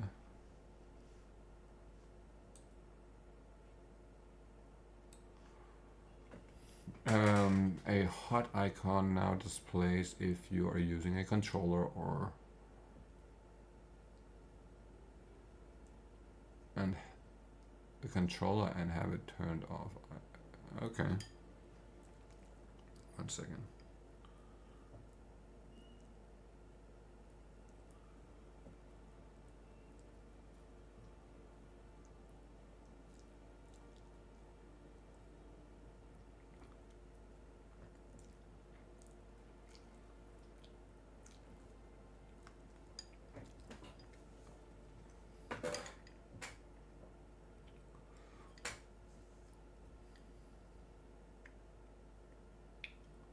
Improved many cases in couch co-op where the second player could not interact with mechanics or UI elements.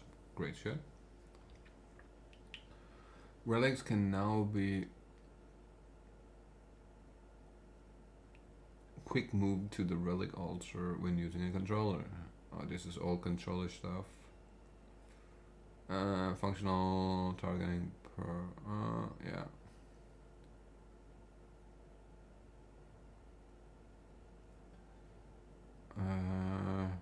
When using a controller, picking up items, adding this optional bindable action.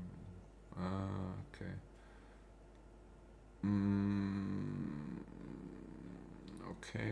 Okay. Redesigning the cosmetic equipment into race. You can now open the okay. That's pretty much doesn't matter. Oh, microtransaction changes. We need to like. Am I misunderstanding that? Are they changing the microtransactions around?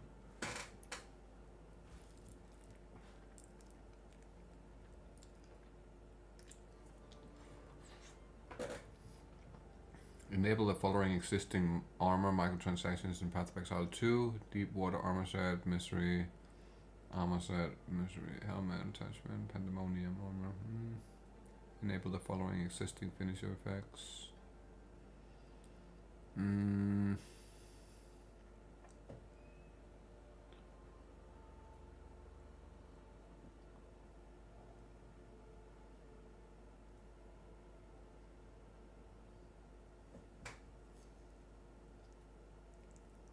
All pets. God damn it. Where's my Val Serpent thing?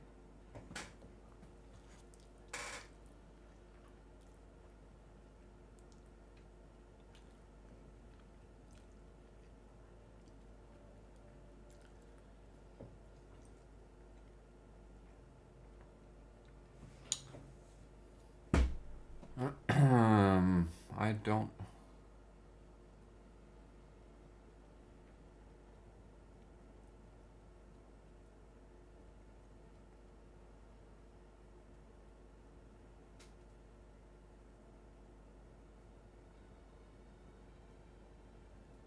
Damn it, it's not there. God damn it.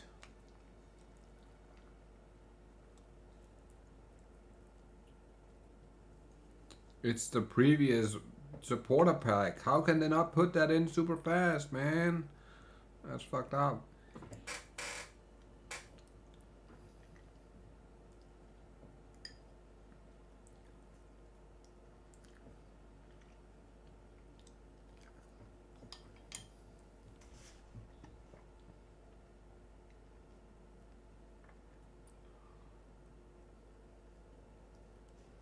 Hey, that's kind of pointless then.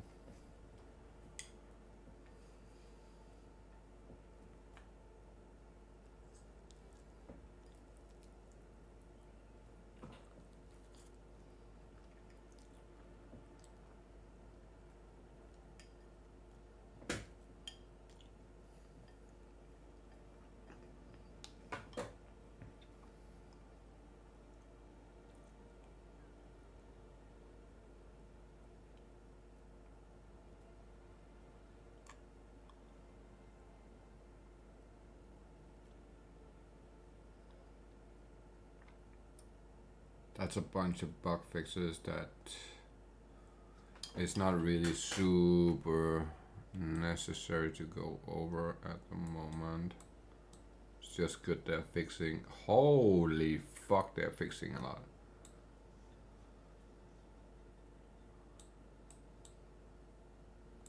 Oh. Just missed the boat. Below features. Unfortunately, we are not able to include an O2. We'll patch these in as soon as they're ready. Okay. Let's see what's coming. This is basically a list of what we're getting then.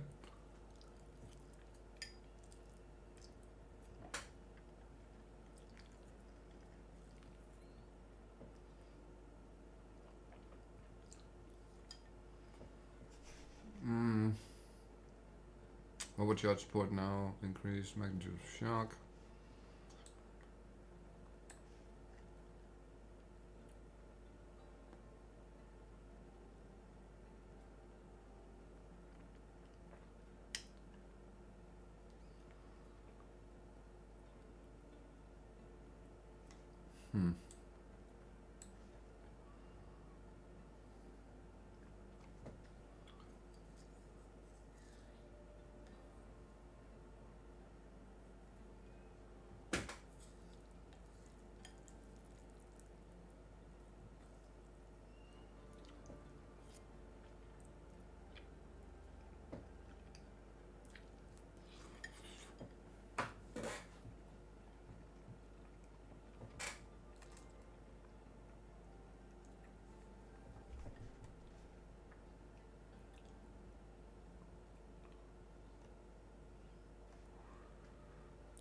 Well, that's okay. It's not really super necessary to go.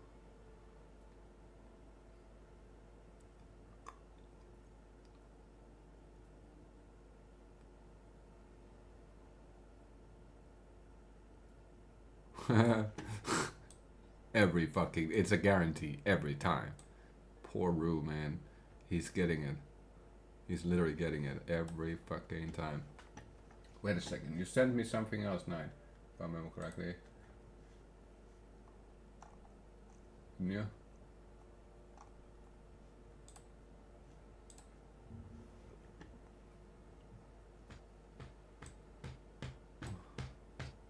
You didn't have the motherfucking critical weakness to Iowa until you never explosive grenade! What the fuck is wrong with you guys? Do you think you guys are playing the game?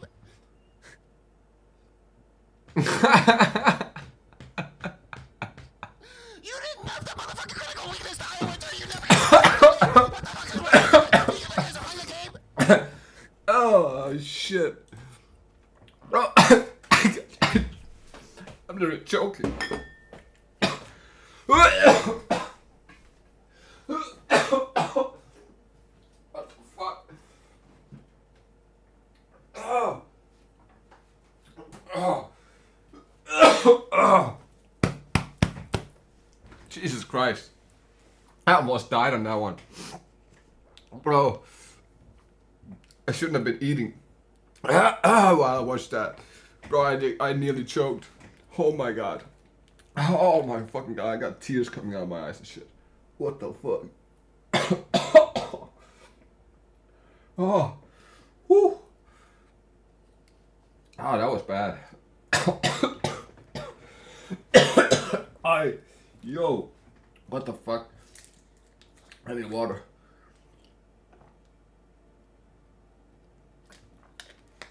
Oh. Oh. Whew. Hey. What the fuck? Oh.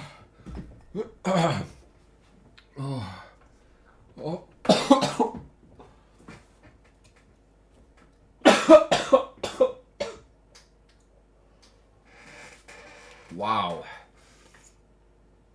I actually feel like I nearly died. Oh. Oh.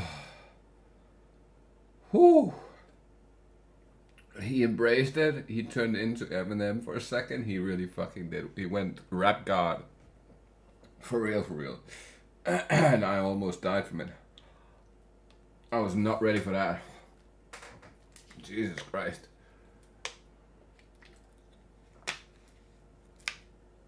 Oh. Oh. Ooh.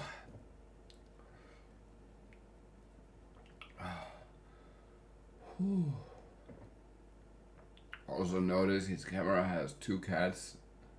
Did it? I didn't even see that. Ah, it does. I see it on the picture. That's funny. Bro, I literally fucking nearly choked on my food. Wow. That's crazy. Oh my god. Whew. Oh. Whew.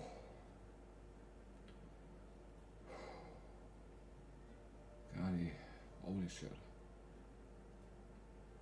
All right.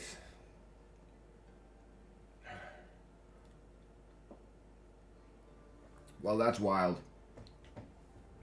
That's crazy. There's a lot of things in this update. Like a lot of things. We did get the list of weapons that'll be added too. Oh, Jesus Christ, I'm fucking nearly. I still feel it in my throat, man. Jesus Christ.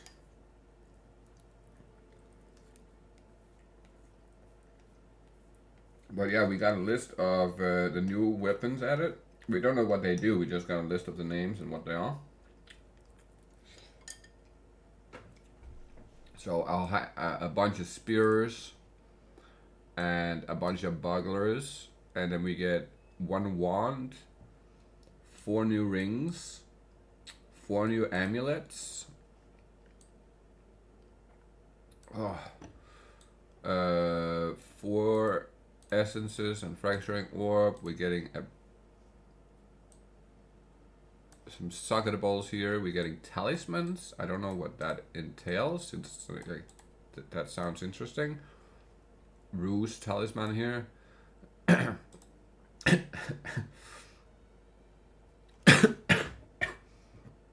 Holy shit.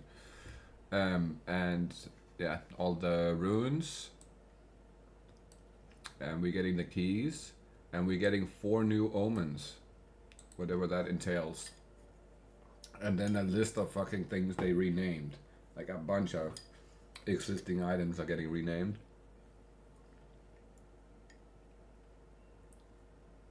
I don't know if that's because they want to change the item, so they're renaming the base that way, or if it's because they want to add other bases. I'm not sure.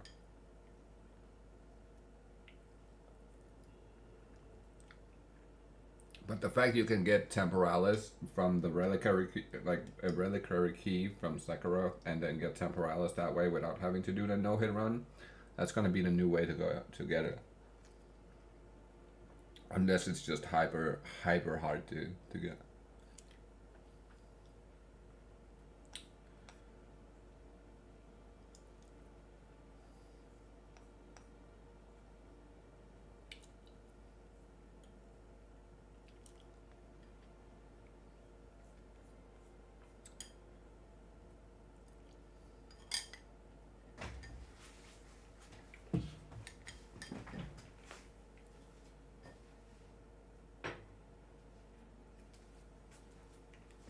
But sorry. As of right now, where I'm standing on the whole build situation is well, we don't know the new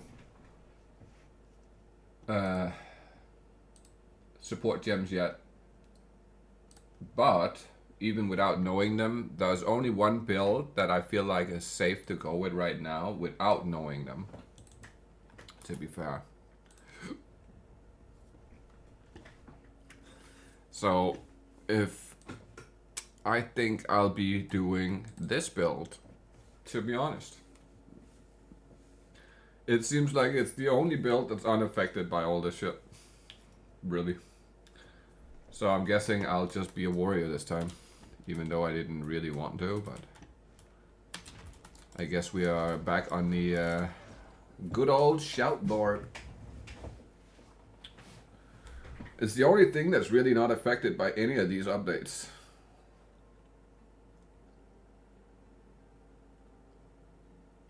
So I think I'll start by playing this, because it's tried and true, you know it works. Then I'll re-roll a new character, like whenever I'm in endgame and I'm already settled a little bit, we got some currency going and stuff like that. I'll re-roll this, or not re-roll the character, I'll of course keep the character, but I'm gonna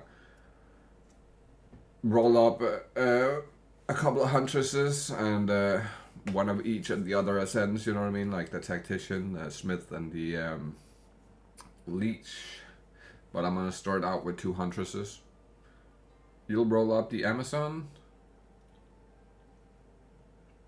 Yeah, why not? You might as well start out with that. I just think I'll go for this, because this way I'll get super cheap gear.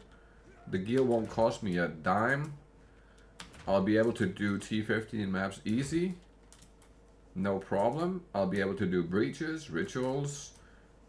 I don't know if I can do synchro lacrims, but I can do delirium mirrors, just the regular ones for sure, no problem. There's not really anything I can't do with this, except for bosses. I can do some bosses, but not all of them, right? And just how effective this is, I don't see any other. I don't have I don't have another build that's gonna survive this. Let's talk about that. So basically, this one's dead.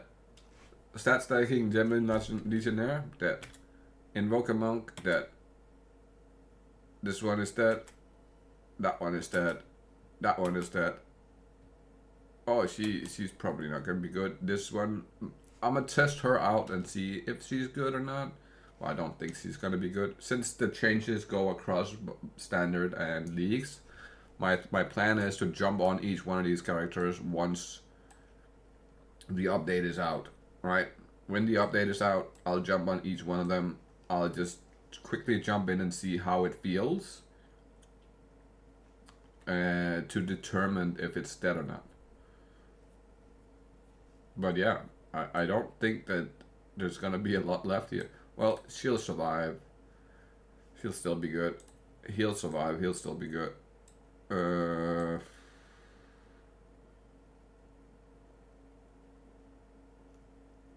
It's pretty much the only 2 I'm guaranteed to have that's gonna be the same as before the update. The rest of them are probably pretty dead. This one is fucking... Well, that they didn't really... They didn't really say much about this, other than... Well, we're not going to be able to use a couple of the gems I'm using right now.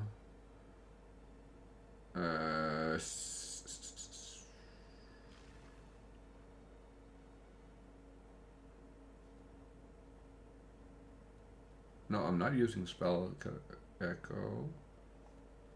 Oh, maybe I am going to be able to use this. We'll have to see. I might be able to use this. I don't know. I don't expect it.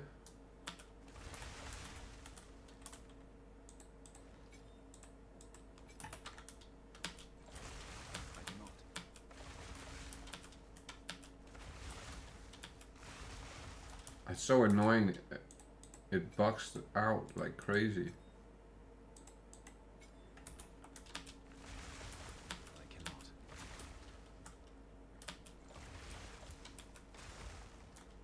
Okay, they both work now. Fair enough.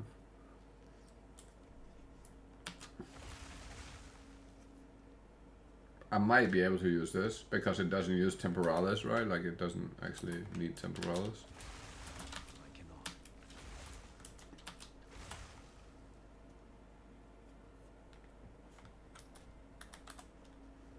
But my tree on this one is so fucked. Look at the tree. It's the most fucked up tree you've ever seen. You can't tell me this isn't the most fucked up tree you've ever seen, eh? How does cast on dodge work exactly? So with blink, right? Every time you blink, you're filling up your dodge. But if you then add, the meta skills gain energy, then it fills up faster. And when you get to a certain point, it's just instantaneously with these nodes up here, it constantly fills up that cast on dodge. And then on top of that, you have to lower your cooldown to lower the cooldown on blink, because otherwise you have to like wait 4 seconds. If you look at my blink, it's like 1 second, and then I can use it again, right? But the only reason that works is it's because of like the shield does give me some. It gives me 46%, right? But really, it's the tree. I'm taking all of these nodes and I instilled this node, and I got like let me see, where are you at? Where you at? Here. I got a bunch of these jewels plus 5% increased cooldown recovery rate, and all of those stacked on top of each other like it is right now is the reason it works. Without it, it would never work. But the good thing is you don't have to use temporalis like this. You can just it just works. But it does so much damage that I one-shot like big bosses like no problem, right? It does millions of damage. So I don't think this will survive. I'm expecting it to not survive. And then basically you want to lower your gem level on your frost walls, right? So the ideal situation would be like this, where I have -1 from the corruption. The only reason we want to do it like this is because the lower the life of the frost walls, the easier they explode. So to make them explode way easy, we use the lowest level we possibly can get, right? That's the idea.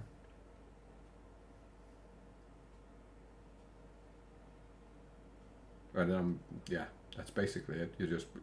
I use Icicle, I use Spell Cascade and Fortress on the top one, and then I use the Bone Cage to explode them all with. And then we have Inspiration for less cost and Magnified Effect. Well, and Impetus. But I'm not sure if they said that one was going to be removed from the cast on skills. And Grim Feast is of course gone, so no worries on that one. And then, but they did say something about I forgot exactly the wording on the Tremble Toes. And with the Tremble Toes gone, or not doing the same thing that they're doing now, the amount of damage I'm going to be able to do is not going to be as crazy, because I'm relying on having gain extra damage as cold, fire, lightning, whatever, right? And then on top of that, we're doing the same with the tree. We gain damage with chaos for even more damage. So it's just like, when you hit that crazy one, it just one-shots any fucking thing in the game.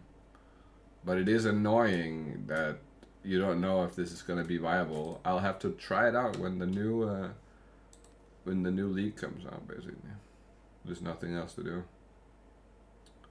Can't really do anything else. Maybe it works, maybe it doesn't. Maybe they overlooked that part. I'm not sure. It's hard to tell, man. but it does definitely work. It most certainly works. It's just not. It could be better. I'm not gonna, it could certainly be better.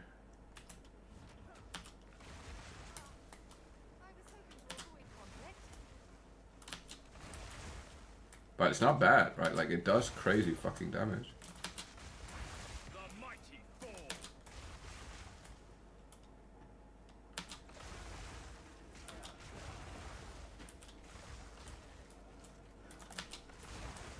So you really have to be careful where you're blinking to, because otherwise it's not hitting them. Which is kind of annoying. You have to be kind of precise with that.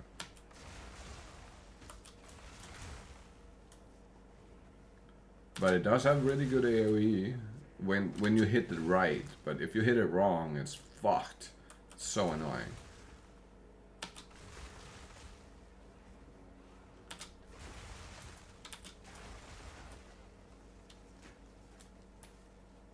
Yeah, you want to use 2 of them to really min-max the amount of explosions happening.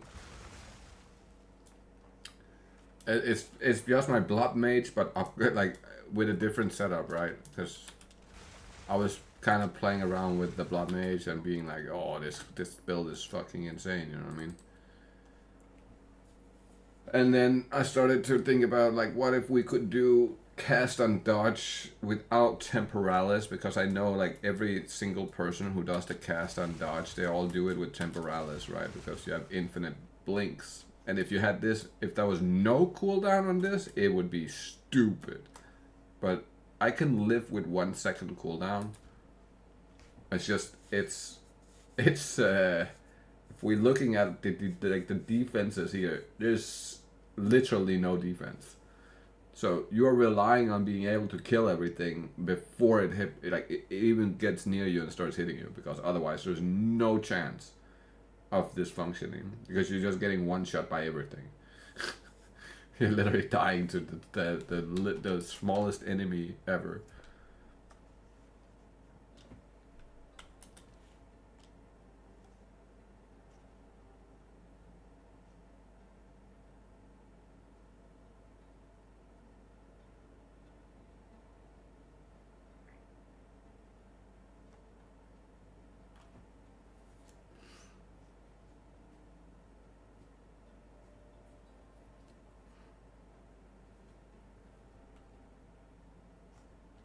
Well, I can technically change that one later here, because no, I can't. You wanna min-max the level of your blink as much as possible without affecting the cast and dodge too much.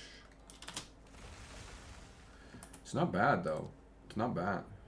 It's just not perfect yet.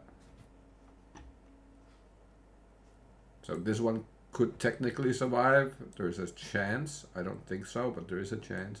But this is sad that we're not. It's sad that we had to use an unarmed attack, or like we had to be unarmed to use the concoctions. So if you have to be unarmed, right? Like you have to run around like this. This is how you have to use your concoctions. You can't have it like this, which is just, that sucks.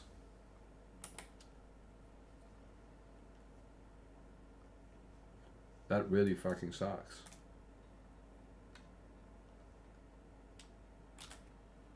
But I don't think the damage is outrageous though. That's why I don't get it. It's like, why the fuck would they nerf that so hard when the damage isn't even that outrageous? It's pretty low damage, honestly. Of course, I could get a little bit more. It's not perfect damage. Like, you could probably push this to like maybe twice this at the, I would say like 60k or something like that, probably.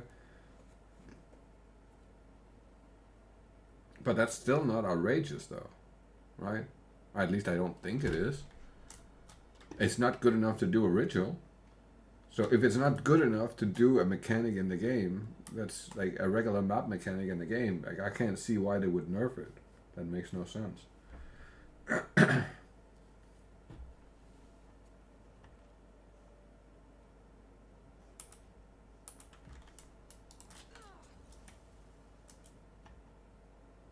I get it with the I get why they're nerfing Heralds, I get why they're nerfing the Blood Mage, I get why they're nerfing the Stat Stacker, you know, like, I understand that. That makes sense to me.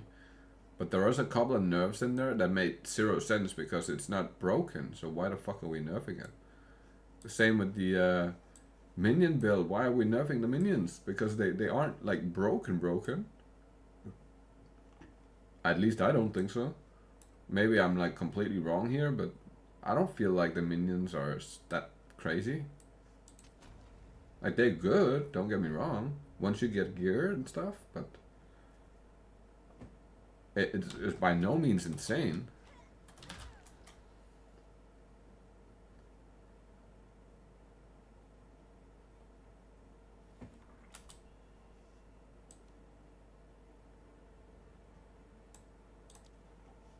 What's the damage right now? 8.3k. That's nothing. It's literally nothing.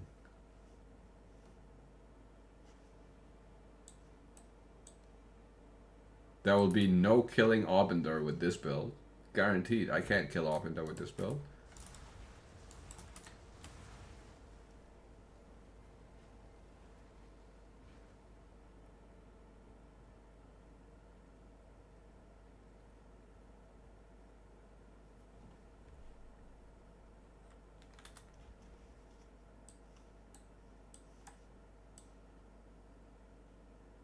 By the way, I upgraded my build a little bit. I got the Grand Spectrum jewels. I got 3 of them for extra spirit.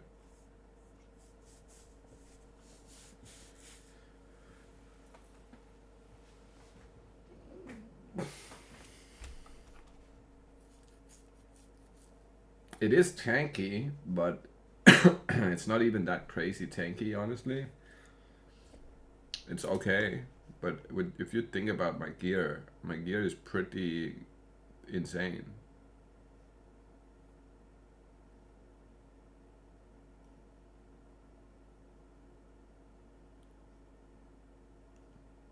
But it could be better. Honestly, it still could be better.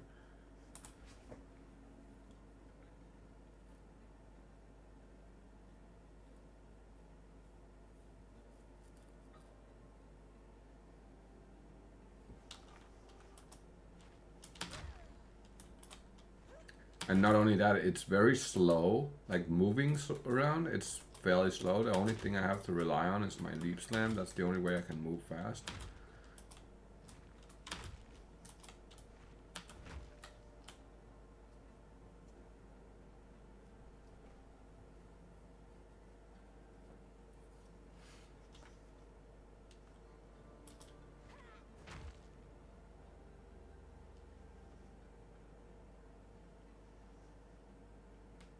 Feast on flesh.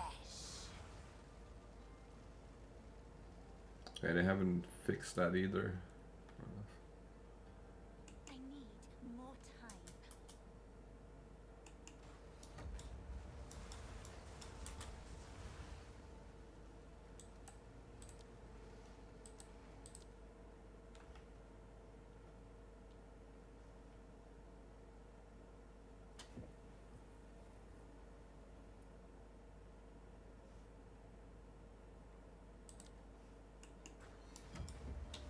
Wait, did they change that?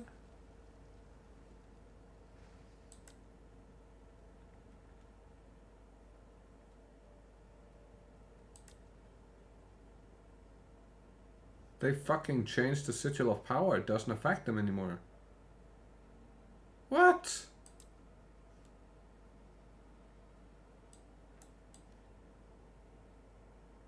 It literally does not affect them. It used to give them at least like 1500 more fucking... Wow, okay. That's bullshit. When the fuck did they change that?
I didn't catch on to that though. What the fuck?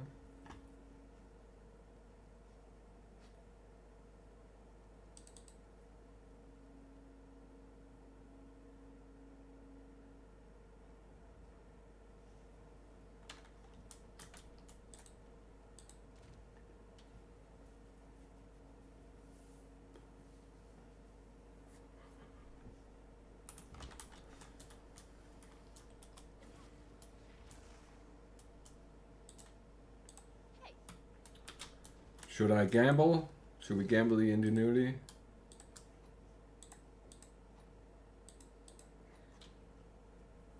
I already corrupted this one. It didn't really do anything.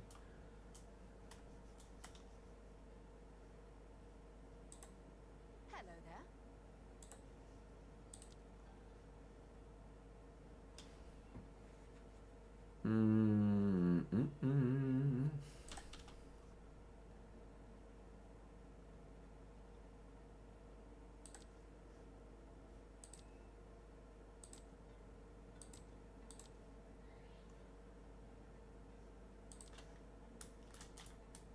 Yes.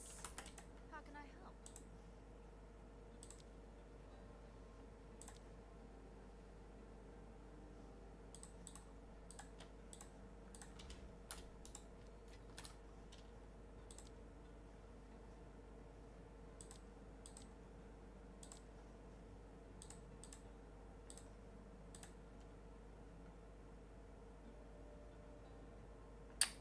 Are you kidding me? It changed right as motherfucking piece of shit.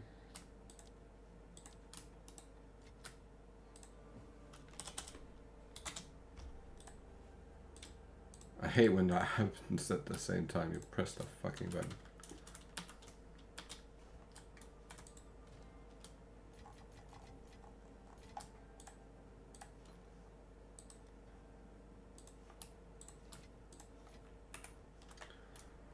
Okay, give me a couple of mirrors, baby. It's time for you to not do anything, apparently.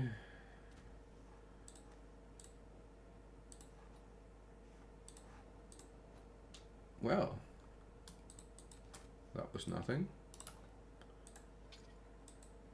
And that was nothing.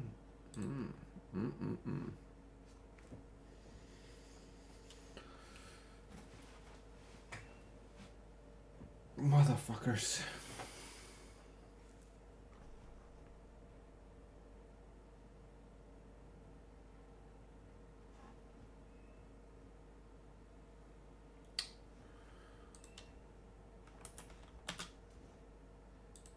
How can I help?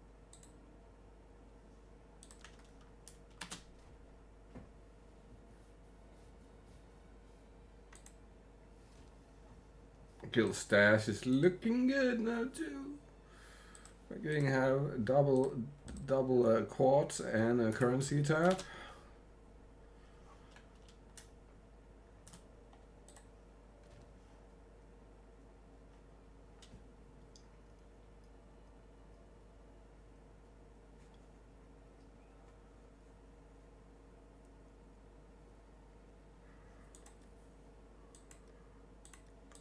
Bro, I've given away so much shit lately just to random people. Just been handing out stuff. Every time I jump in a public game and there's somebody like talking about, oh, my build is not great, there's like whatever the fuck wrong with it, I'll just go in here and make a fucking package of all like good shit that he can use for his build and just give him all of it. I'm a little sad that this one is not worth more than a couple of divines, because it legitimately is like the perfect location. Honestly, I kind of hope that it would work differently than it does, right? But you see, this allows you to take this one. It's like that's a fucking pretty good stat to be able to take for 1 point and a jewel slot. I was hoping that you could take this and like take this and then go this way, right? But you can't do that, which sucks. I think they should change that so you could use it as a travel thing and you could travel here, right? And you could take these and you could go this way up here and you could go out here, whatever you wanted to. But nope. You can only take the ones within the circle. You can't move outside of the circle. So that sucks.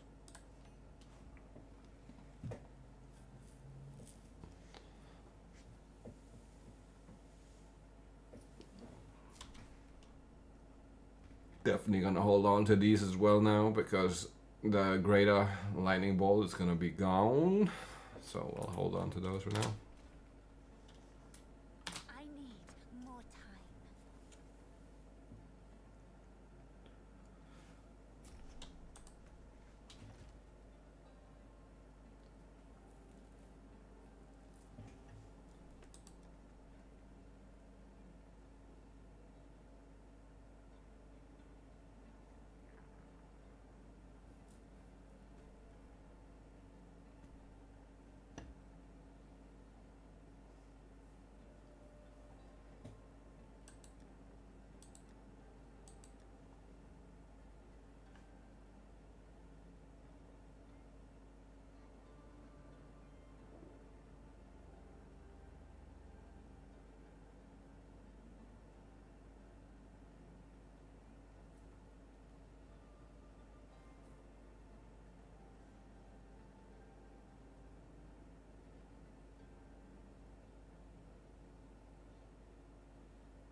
I think tonight before I go to bed, I'm gonna go do this one.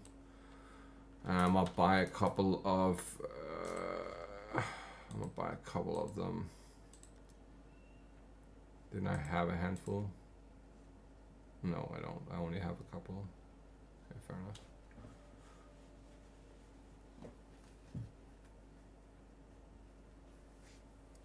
I'm definitely keeping this one because that'll get changed.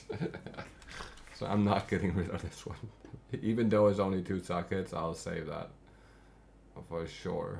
I'm tempted to go do more to get another one.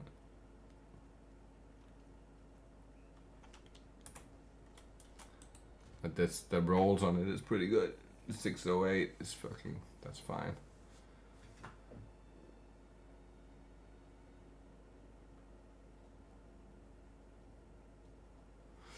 Well, boys, I do got a couple of things I gotta take care of real quick before it gets too late.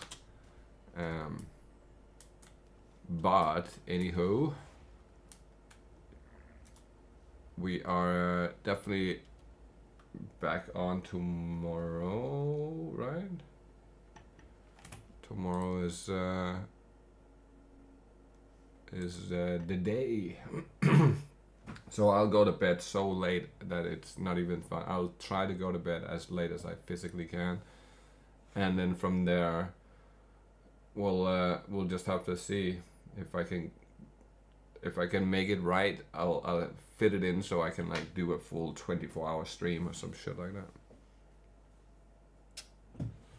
But yeah, I hope everybody had a good day, a good evening, whatever it is for you, and I will catch you all in the next one.